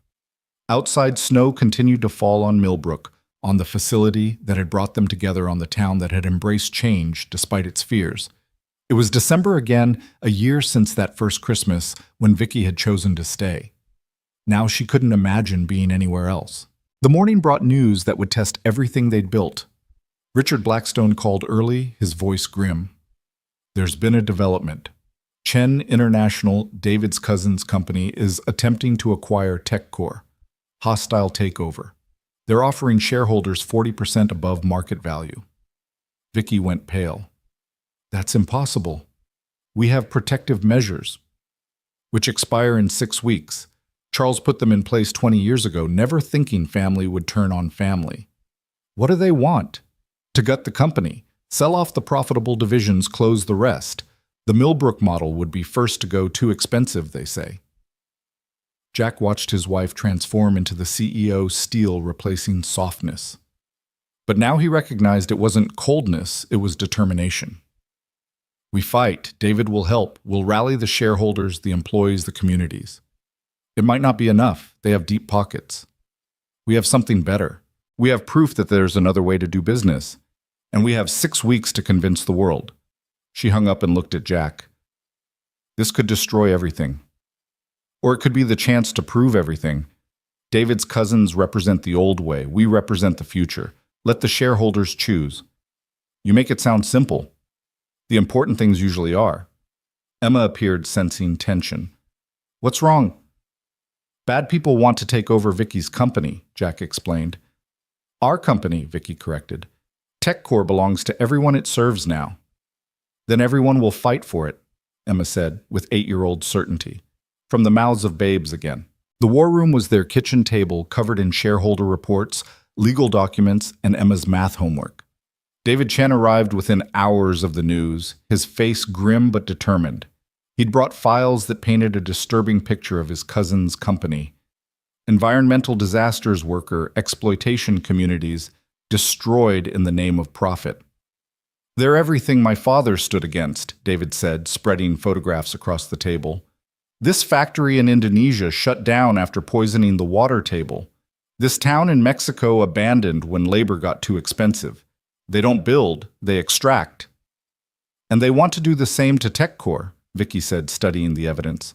Strip it for parts, sell the valuable pieces, destroy the rest. Can we stop them? Jack asked. Maybe. The shareholders have to approve the sale. We have 6 weeks to convince them that our vision is worth more than their immediate profit. Emma, who'd been quietly doing homework, looked up. Why would anyone choose money over doing the right thing? Because most people don't believe they have to choose, Vicky explained. They think money is the right thing. We have to prove otherwise. The first move came from Chen International. 2 days later, a glossy presentation sent to every shareholder promising unprecedented returns. They painted Vicky as an idealist whose bleeding heart was bleeding profits. The Millbrook model was presented as an expensive experiment that would bankrupt the company within 5 years. It's lies, Jack said, reading the report.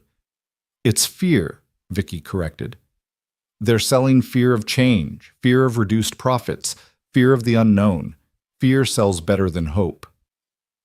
So we sell courage instead. She looked at him, something shifting in her expression. Yes, we sell courage. The counter-campaign began immediately. Instead of glossy reports, they invited shareholders to Millbrook. Instead of promises, they offered proof. The facility ran tours showing the community garden, the solar panels, the happy employees who weren't just workers, but partners. Tom Bradley became an unexpected spokesperson, his hardware store thriving from facility contracts. TechCore didn't just bring jobs, he told a group of institutional investors. They brought hope. My son came back from Boston because there's a future here now. You can't put a stock price on that. Mrs. Chen from the library created a presentation about literacy programs funded by facility profits. Patricia Wells showed how employee retention had reached 93%, saving millions in training costs. Even Emma contributed, explaining to confused executives how the facility's environmental programs had become part of school curricula. "You've militarized the entire town," Richard Blackstone said admiringly after witnessing the presentations. "We've given them ownership," Vicky corrected. "This isn't just about TechCore. It's about proving that business can be a force for good." But Chen International fought dirty. They hired private investigators to dig into Vicky's past, Jack's history, even Emma's school records. The resulting report painted Vicky as emotionally unstable Jack, as a disgruntled employee seeking revenge, and their marriage as a conflict of interest that should disqualify Vicky from leadership. "They're using our family against us," Jack said, fists clenched as he read the poisonous document.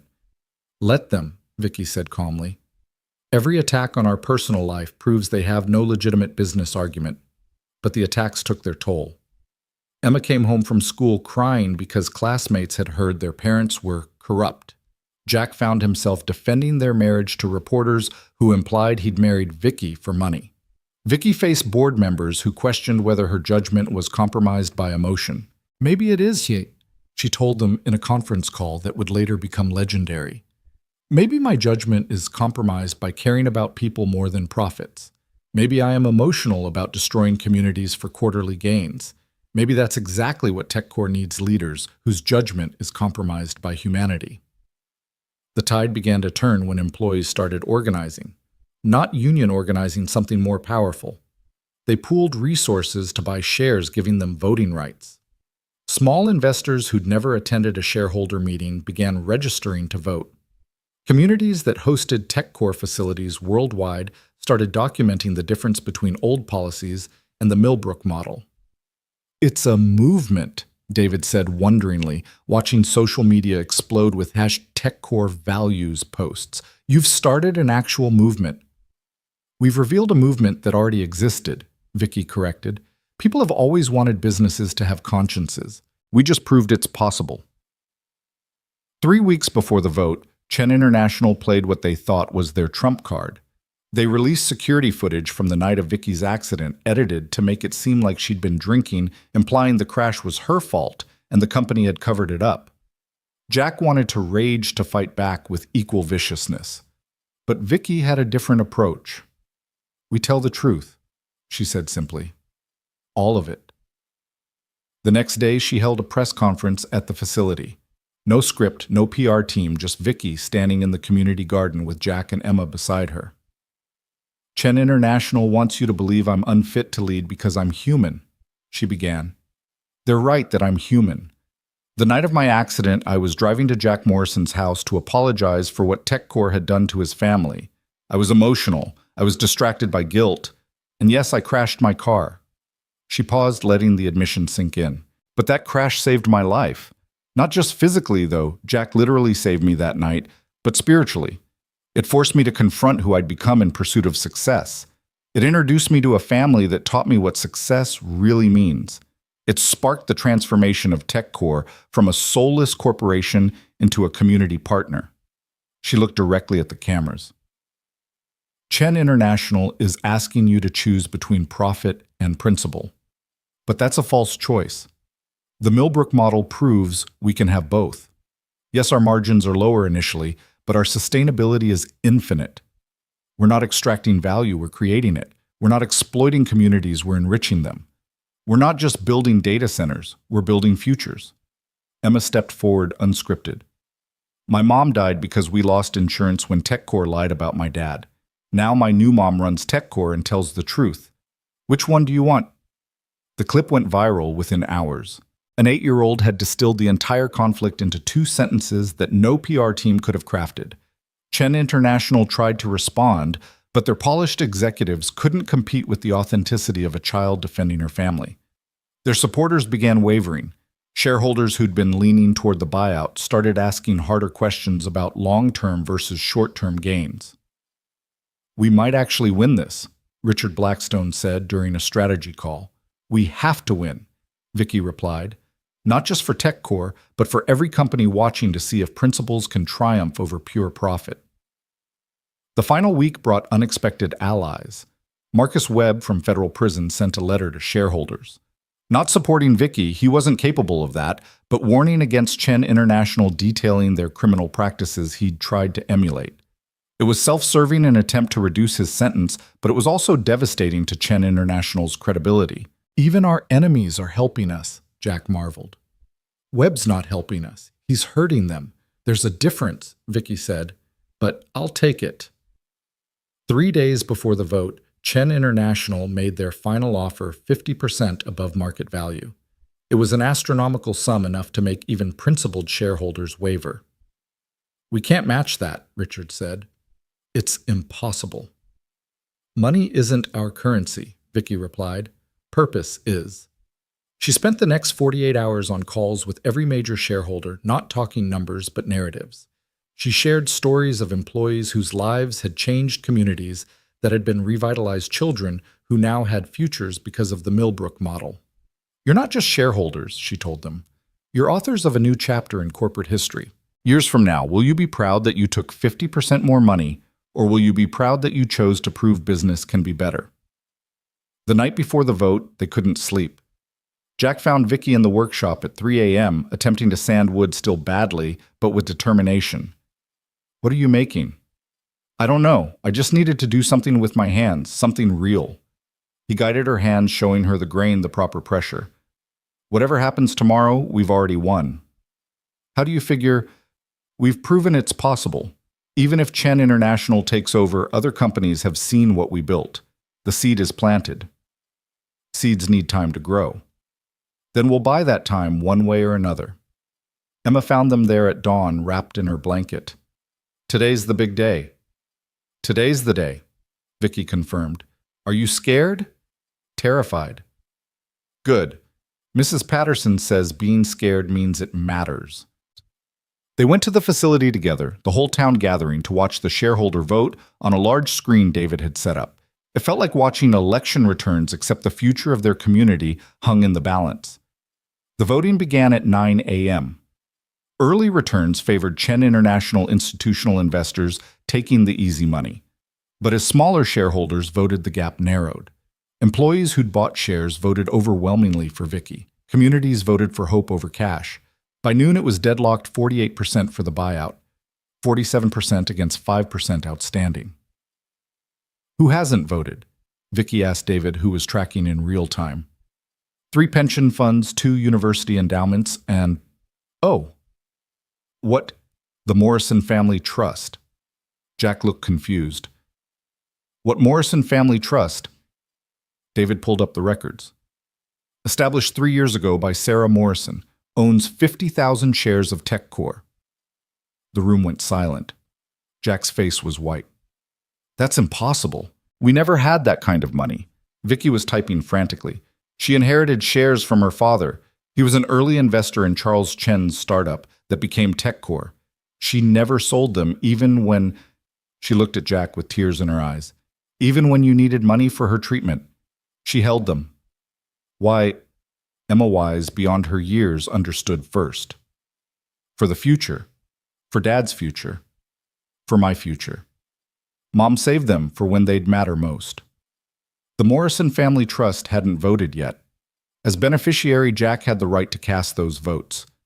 That's 1.2% of outstanding shares, David calculated. Enough to swing the entire vote. Every eye in the room turned to Jack. The man whose life TechCore had destroyed held its future in his hands. The poetry of it was almost unbearable. She knew, Jack said quietly. Somehow Sarah knew this moment would come. That's why she never told me, never sold them, even when we were desperate. You don't have to vote with us, Vicky said. If you want to take the buyout money, provide for Emma's future. Emma's future isn't about money. He looked at his daughter, his wife, his community. Sarah believed in redemption, in second chances, in the possibility that broken things could be rebuilt better than before.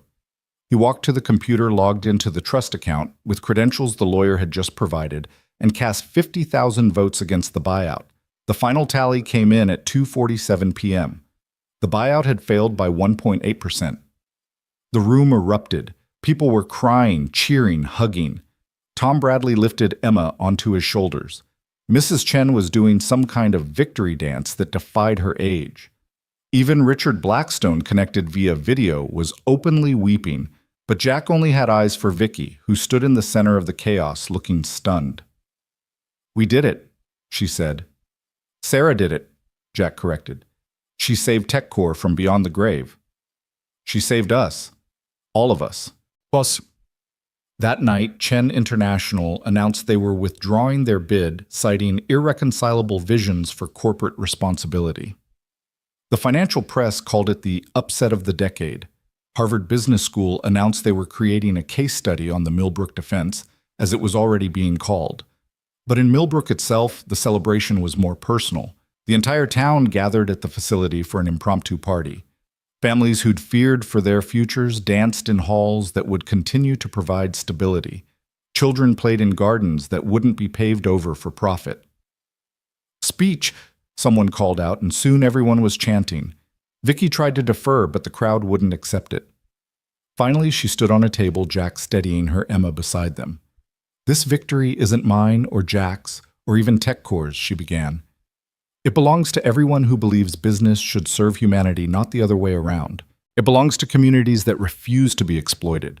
It belongs to employees who demand to be partners, not just resources." She paused, looking at the faces around her people who'd become family, a town that had become home. "But most of all, it belongs to a woman I never met. Sarah Morrison believed in the future even when she wouldn't see it. She held on to hope in the form of stock certificates, trusting that someday they'd matter. Today her faith saved not just a company, but a vision of what all companies could be." She raised her glass of apple cider. "To Sarah Morrison, to second chances, to the future we're building together." "To the future!" the crowd roared back. Later, after Emma was asleep and the town had finally quieted, Jack and Vicky stood in the workshop where he'd taught her to sandwood, where she'd learned that creation took patience, that beautiful things emerged from rough materials with careful attention. "What would Sarah think of all this?" Vicky asked. "She'd be happy that her death led to life, that her loss led to love, that her absence led to your presence." "I wish I could have met her." "You did in a way. Every time Emma laughs, that's Sarah. Every time this community chooses hope over fear, that's Sarah. Every time someone sacrifices immediate gain for long-term good, that's Sarah. That's you too, and Emma, and now me, I hope. Now all of us." They stood in comfortable silence, surrounded by tools and sawdust and possibility. "So what's next?" Vicky asked. "We've saved the company, transformed the business model, proven that principles can triumph. What do we do now?" "Now we do the hard part. We maintain it. We grow it. We prove it wasn't a fluke, but a new way forward." That sounds less dramatic than fighting hostile takeovers. Most important things are. It's easy to be principled in a crisis. It's harder to maintain those principles in daily decisions, quarterly pressures, ordinary temptations. Good thing I have you to keep me honest. Good thing we have each other. The next morning brought a new challenge, but a welcome one. 3 more communities wanted to implement the Millbrook model. 2 international corporations wanted to study their practices.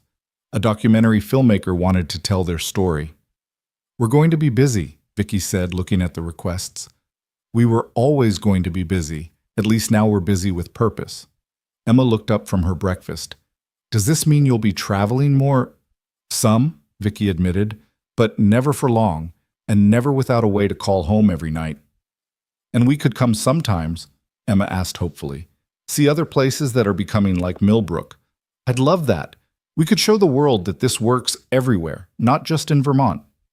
"Family field trips to save corporate America," Jack said. "Sure, why not?" They all laughed, but there was truth in the joke. They were a family that had accidentally become a symbol, a small town that had become a model, a love story that had become a business revolution. Over the following months, the Millbrook model spread faster than anyone had anticipated. Not just to other TechCore facilities, but to entirely different companies. CEOs reached out to Vicky for advice. Business schools sent students to study their practices. The facility became a pilgrimage site for executives seeking to understand how principle and profit could coexist. "You've become the oracle of ethical capitalism," Jack teased one evening as Vicky finished her 5th consultation call of the day. "I never wanted to be an oracle. I just wanted to run a company without losing my soul." Mission accomplished, soul intact, company thriving. Family thriving too. Emma added, showing them her report card straight A's with a special commendation for her presentation on sustainable business practices. Where did you present on that? Jack asked. Career Day. I talked about how my mom is changing the world one company at a time. Both your moms, Vicky said softly. Both my moms, Emma agreed. One started it by saving the stocks. One finished it by saving the company. I got lucky twice. That night, Vicky couldn't sleep. She found herself in the living room staring at a photo Jack had finally hung Sarah on their wedding day, radiant with hope for a future she wouldn't see. Thank you, Vicky whispered to the photo. For the shares, yes, but more for raising Jack to be who he is, for giving Emma her strength, for creating the family that had room for me. She didn't believe in ghosts or signs, but at that moment the wind chimes Sarah had made tinkled softly despite the still air. Vicky chose to take it as approval as blessing, as one woman who'd fought for family, acknowledging another who was continuing the fight. Jack found her there at dawn, 2 cups of coffee in hand. Couldn't sleep either. Too much future to think about. Good problem to have. The best problem. They sat together watching the sun rise over Millbrook, over the facility that had brought them together, over the town that had taught a CEO to be human and a broken man to believe again. David called on, Jack said. Chen International is restructuring. His cousins are out. New leadership wants to partner with us, not fight us. Former enemies becoming allies. It's becoming a pattern. A good pattern. The world needs more conversion stories, fewer conquest ones. Speaking of which, Richard Blackstone is retiring. He wants me to take over as board chair as well as CEO. That's huge. You'd have complete control, complete responsibility. The board wants to add community representatives, employee positions. Make it a true partnership model. Will you do it? Only if you join the board. Official position, not just spouse of the CEO. Jack considered. 3 years ago, TechCore had destroyed his life. Now it was offering him a chance to reshape corporate governance entirely. Sarah would find this hilarious, he said. Is that a yes? That's a yes, but I'm keeping the workshop. A man needs something real to balance all those spreadsheets. Deal. I'll keep learning to sand badly. Perfect. We'll be perfectly imperfect together. Emma burst in, already dressed for school. Are you two being romantic again? It's too early for romance. It's never too early for romance, Vicky said, pulling Emma into their hug. Gross. But also nice. But mostly gross. They laughed, the 3 of them tangled together in the morning light, a family forged from loss and found in the most unlikely circumstances. The doorbell rang, David arriving for their morning strategy session, bringing pastries from the local bakery that now supplied the facility's cafeteria. Behind him came Patricia Wells with community reports, Tom Bradley with expansion proposals, Mrs. Chen with literacy program updates. Their kitchen table, once a war room for fighting hostile takeovers, had become a round table for building better futures. Everyone had a voice, a vote of value beyond their economic contribution. This is it, Vicky said quietly to Jack as their home filled with purposeful chaos. This is what we were fighting for. No, Jack corrected. This is what we're fighting with. What we're fighting for is bigger, every company, every community, every family that deserves better than extraction and exploitation. That's a big fight. Good thing we've got a big family. Looking around the room at David, explaining technology with patience, at Patricia finding redemption in service at Tom and Mrs. Chen representing a community that had chosen courage over fear at Emma, absorbing it all with 8-year-old wisdom, Jack knew they could do it. Not overnight, not without setbacks, not without compromise and conflict and occasional failure, but together they could prove that business wasn't separate from life but part of it. That success meant more than money. That a crashed Tesla on a snowy night could lead to revolution in boardrooms worldwide. Ready for another day of changing the world? Vicky asked. Ready for another day of living in it, Jack replied. The changing happens naturally when you're living right. The morning strategy session had barely begun when Vicky's phone rang with a call that would change everything once again. It was the Securities and Exchange Commission. Ms. Chen, we need to discuss some irregularities in the recent shareholder vote. The investigator's voice was carefully neutral, specifically regarding the Morrison family trust. Jack's coffee mug froze halfway to his lips. Vicky put the call on speaker, her face pale but composed. "What irregularities, Bopo?" she asked. Chen International has filed a complaint suggesting the trust was manipulated, that Sarah Morrison couldn't have legally established it given her medical condition at the time. The kitchen went silent. Emma looked between the adults, confused but sensing danger. David immediately opened his laptop, fingers flying across the keyboard. "That's a lie," Jack said, his voice low and dangerous. "Sarah was completely lucid when she made those arrangements. I'm sure she was Mr. Morrison. But Chen International has produced documents suggesting otherwise. We need to investigate. In the meantime, the vote results are suspended." After Vicky ended the call, the room exploded into action. Patricia started making calls to lawyers. Tom Bradley began rallying the town. But Jack just sat there staring at nothing. "They're using Sarah's death against us," he said quietly. "They're trying to say she was too sick to make decisions." "We'll fight it," Vicky said fiercely. "David, what can you find?" "Already on it." His screen filled with medical records, legal documents, timestamps. "The trust was established 3 months before Sarah's final decline. I can prove she was competent." "It won't matter," Jack said, standing abruptly. "Chen International doesn't need to win. They just need to create enough doubt to force a new vote, and by then they'll have poisoned the well." He walked out, leaving everyone stunned. Vicky found him in the workshop, not working, just standing among the tools and half-finished projects. "This is where she told me about the diagnosis," he said without turning. "Right here. She was working on a jewelry box for Emma's 5th birthday. Her hands were still steady. Her mind was sharp. She looked at me and said, 'We need to talk about the future.'" Jack. She knew. Somehow she knew that TechCore would matter again. That those shares she'd inherited from her father weren't just paper. "She made me promise not to sell them no matter how bad things got." I thought it was sentiment holding on to her father's memory, but it was more. Vicky wrapped her arms around him from behind. "Then we prove it. We show them who Sarah really was. How do you prove someone's mental state 3 years after they're gone? With witnesses, with evidence, with truth." Emma appeared in the doorway holding a worn notebook. "This might help." It was Sarah's journal, the one Emma had hidden in her room, reading entries when she missed her mother most. Jack had never been able to bring himself to read it. Mom wrote everything down, her thoughts, her plans, her reasons. Emma opened it to a marked page. "Listen to this." She read in her clear young voice, "Today I established the trust. Jack doesn't know. He'd insist we sell the shares for treatment, but some things are worth more than time. These shares are Emma's future, Jack's redemption. Someday TechCore will need to choose between its soul and its greed. When that day comes, I want my family to have a voice, even if I'm not there to speak." The workshop fell silent, except for Jack's quiet sobs. Sarah had seen it all planned for, it all trusted in a future she wouldn't witness. "There's more," Emma said, flipping pages. She wrote about the legal stuff, about making sure everything was proper. She even recorded herself with the lawyer to prevent any challenges. "Recorded?" David's eyes lit up. "Where's the recording?"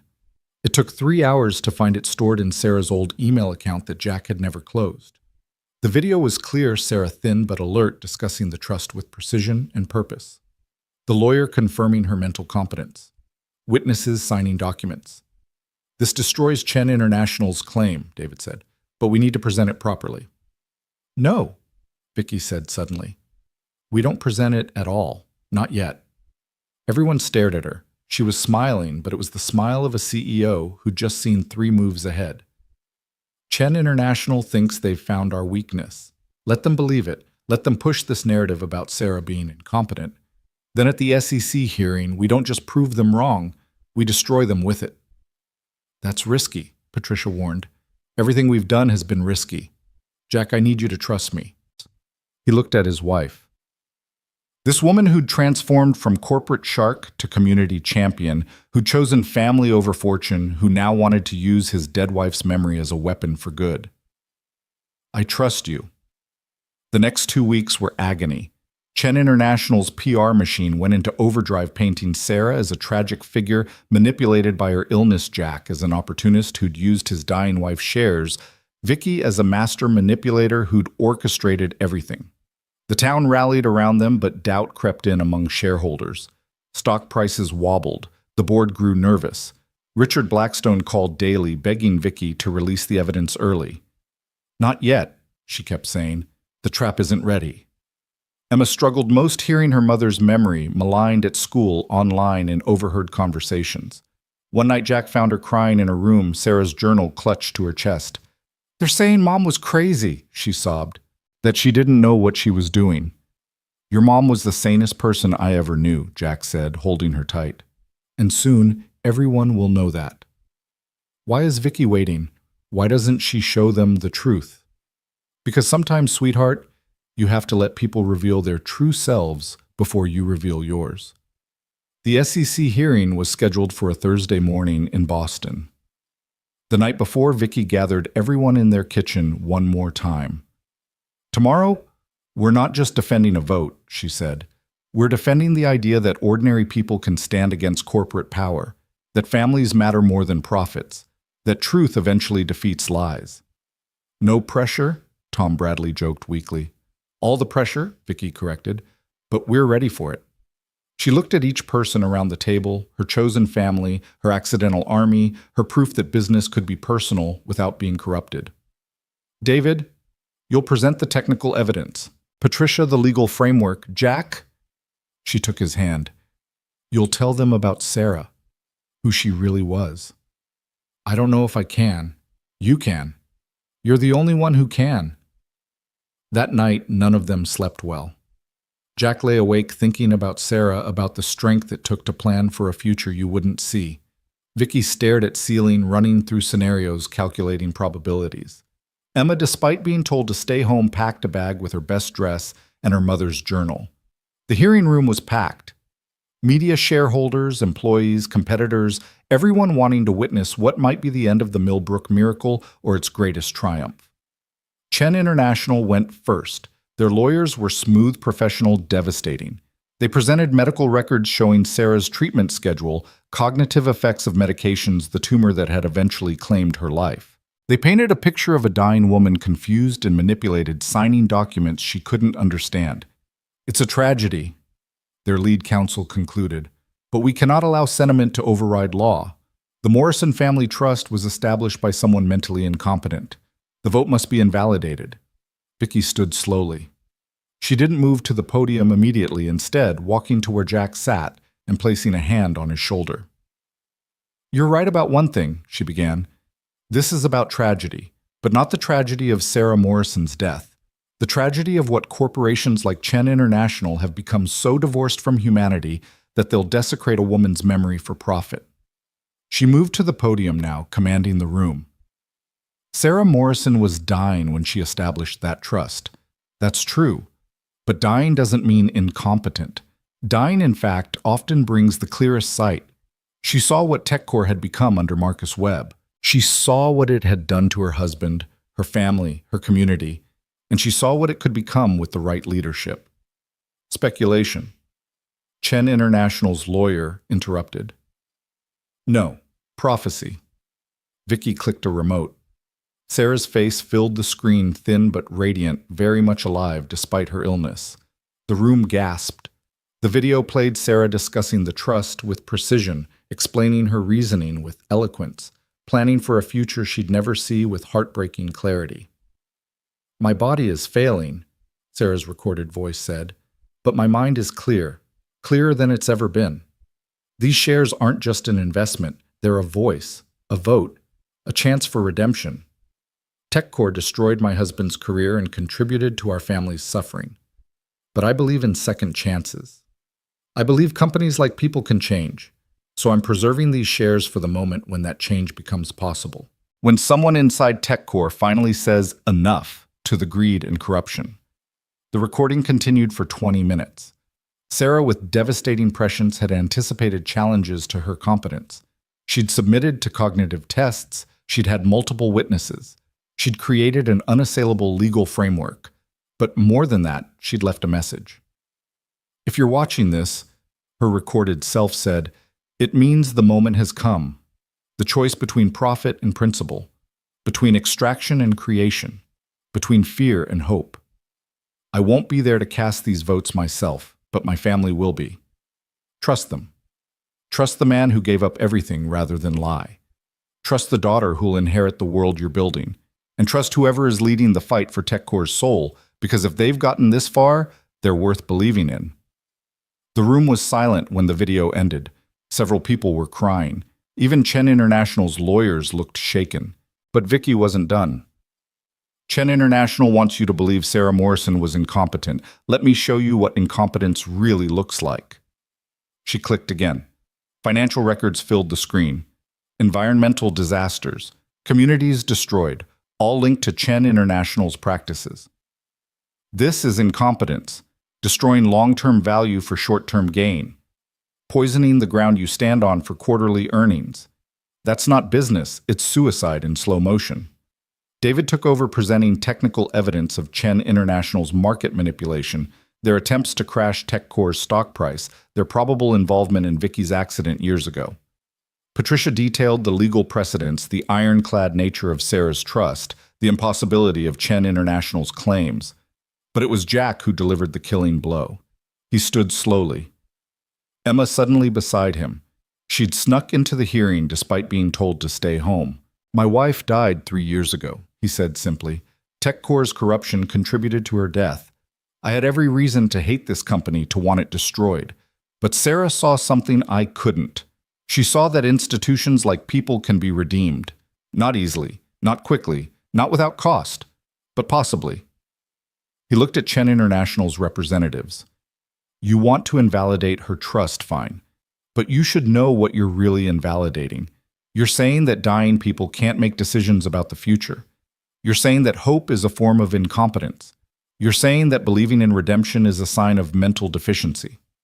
Emma stepped forward, holding her mother's journal. My mom wrote something else. Want to hear it? The SEC commissioners nodded, entranced by the 8-year-old's composure. Emma read, they'll probably challenge this someday. Corporate lawyers always do when conscience threatens profit. But I'm not worried. Truth has a way of surfacing like seeds through concrete. And my family, Jack's integrity, Emma's innocence, and whoever joins them in this fight, their truth incarnate. Bet against them if you want, but I wouldn't. The hearing room erupted. Shareholders were on their feet, some applauding, others arguing. The SEC commissioners huddled in conference. Chen International's lawyers tried to object but couldn't be heard over the chaos. When order was finally restored, the lead commissioner spoke. We've seen enough. The Morrison Family Trust was legally established by a competent individual. The shareholder vote stands. Chen International's challenge is rejected. Furthermore, we're opening an investigation into Chen International's practices, including possible market manipulation and fraudulent claims. Chen International's representatives fled. Their supporters melted away. Within hours, their own board would announce a complete restructuring, distancing themselves from the failed takeover attempt. But in the hearing room, the victory felt bigger than one company defeating another. It felt like validation of everything they'd fought for. The idea that business could have a conscience, that communities could stand against corporations, that love could triumph over greed. We did it, Vicky said, pulling Jack and Emma into a fierce hug.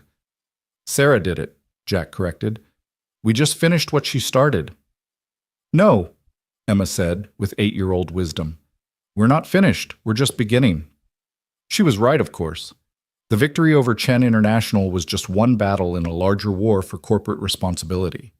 But it was a crucial battle, one that would be studied in business schools and boardrooms for decades. The ride home was quiet, each of them processing what had happened.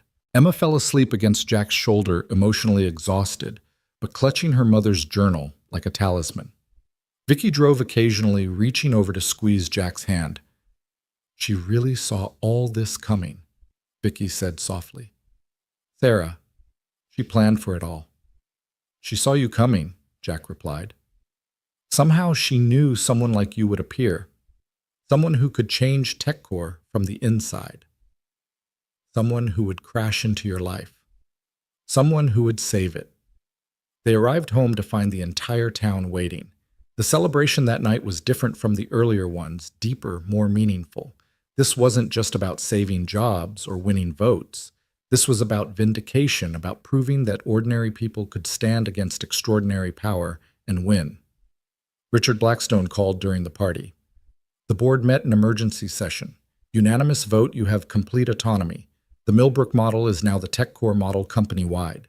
And Chen International is retreating from all markets where we operate. They know they can't compete with purpose. It's not about competition, Vicky replied. It's about conversion. Today's enemies becoming tomorrow's allies. You really believe that's possible? I'm living proof of it. I was the enemy once, the corporate CEO who only cared about profits. Now look where I am. Where you are is making history. After the call, Vicky found Jack in the workshop, finally alone. He was holding the piece of wood she'd been trying to sand, now smooth and ready for finishing. You did it, he said, showing her the piece. We did it. No, I mean this. You finally learned to sand properly. She laughed, but there were tears in her eyes. I had a good teacher. You had Sarah's wisdom, Emma's faith, and a town's worth of support. I had you. That made everything else possible. They stood together in the workshop where so much had happened, where Jack had rebuilt his life, where Vicky had learned to work with her hands, where Emma had done homework while history was being made around her. What would Sarah think of all this? Vicky asked. I asked myself that during the hearing, and I realized this is exactly what she expected. She knew that seeds planted in sorrow could bloom into joy. That's why she saved those shares, not as an investment, but as a possibility. A possibility of what? Of this, of us, of proving that broken things can be rebuilt stronger. Emma appeared in the doorway, still in her dress from the hearing. Are you two being romantic again? Always, Vicky said, pulling her into their embrace. Good, because I have an announcement. Emma pulled out a crumpled paper from her pocket. I wrote an essay about our family for school. Mrs. Patterson says it's going to be published in the state education magazine. What's it about? Jack asked. It's called My Two Moms, How Death and Life Made My Family Whole. It's about Mom saving the shares, and Vicky saving the company, and Dad saving everyone by being brave enough to love again. Jack and Vicky were both crying now, but Emma wasn't done. The last line is, some families are born, some are made, and some are forged in fire. Mine is all three, and that makes us unbreakable. When did you become such a writer? Vicky asked. When I needed to tell our story, someone has to. It's too important to forget. She was right. Within months, their story would be documented in business journals, made into a Harvard case study, optioned for a movie that would never quite capture the reality. But Emma's essay would remain the truest telling a child's perspective on how corporate corruption became family redemption. The weeks that followed brought a new kind of challenge success. Other companies wanted to implement the Millbrook model. Communities worldwide reached out for guidance. The facility became a pilgrimage site for executives seeking transformation.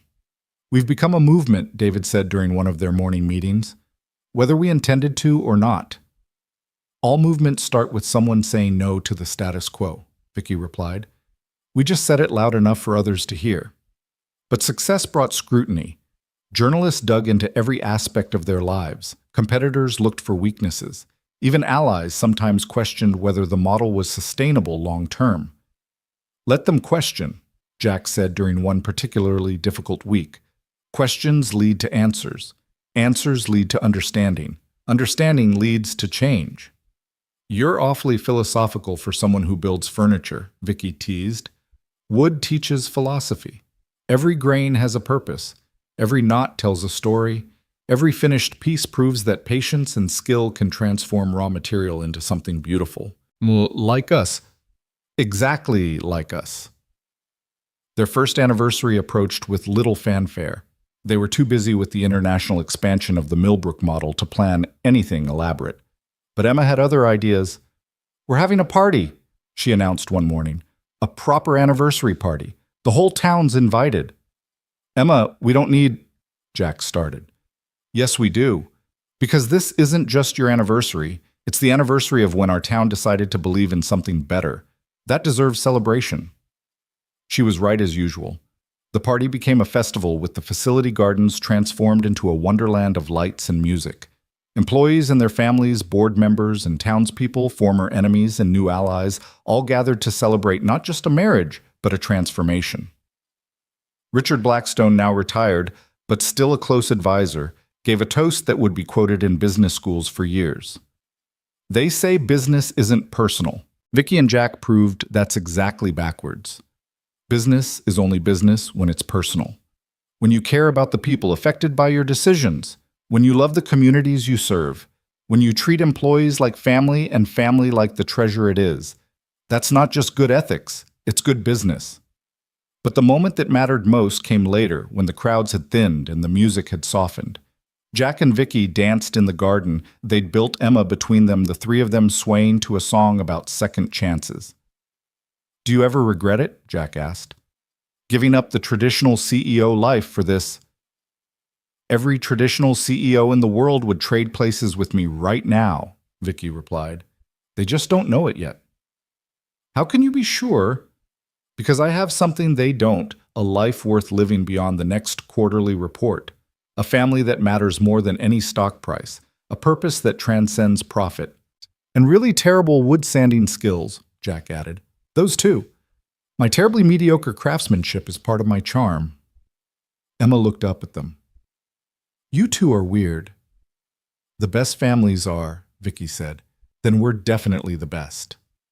As the evening wound down, they walked through the facility one more time. The building that had once represented corporate intrusion now stood as a monument to community partnership. Every solar panel, every garden bed, every locally sourced stone in the walls told the story of transformation. "This all started with a car crash," Vicky mused. "No," Jack corrected. "It started with Sarah seeing the future. The crash just set it in motion." "Or maybe," Emma said, taking both their hands, "it started with love. Mom's love made her save the shares. Dad's love made him save Vicky. Vicky's love made her save the company. Love saves everything eventually." They stood together in the gathering darkness. Three people who'd found each other through loss built something beautiful from broken pieces and proved that business could be a force for good when guided by conscience instead of greed. In the distance, the lights of Millbrook twinkled like stars, each one representing a family whose future had been secured by their fight. Tomorrow would bring new challenges, it always did. Other companies to transform other communities to protect other battles between principle and profit. But tonight, they were simply a family going home, walking through gardens they'd planted, past buildings they'd made meaningful, toward a future they'd write together. "What do you think Sarah would say if she could see us now?" Vicky asked as they reached their door. Jack looked at his wife, his daughter, his life rebuilt from ashes into something stronger than before. "I think she'd say, about time." Emma giggled. "Mom was impatient sometimes." "She was perfect," Jack said. "So is this," Vicky added, encompassing everything with a gesture, their home, their family, their purpose-driven life. "No," Emma corrected with the wisdom that only children possess. "It's not perfect, it's real, and real is better than perfect." They went inside together, closing the door on a day that had begun with strategy sessions and ended with affirmations of everything that mattered. The porch light stayed on, a beacon for anyone else who might be lost in the storm, looking for proof that crashes could lead to salvation, that corporations could have conscience, that love could redeem even the most corrupted systems.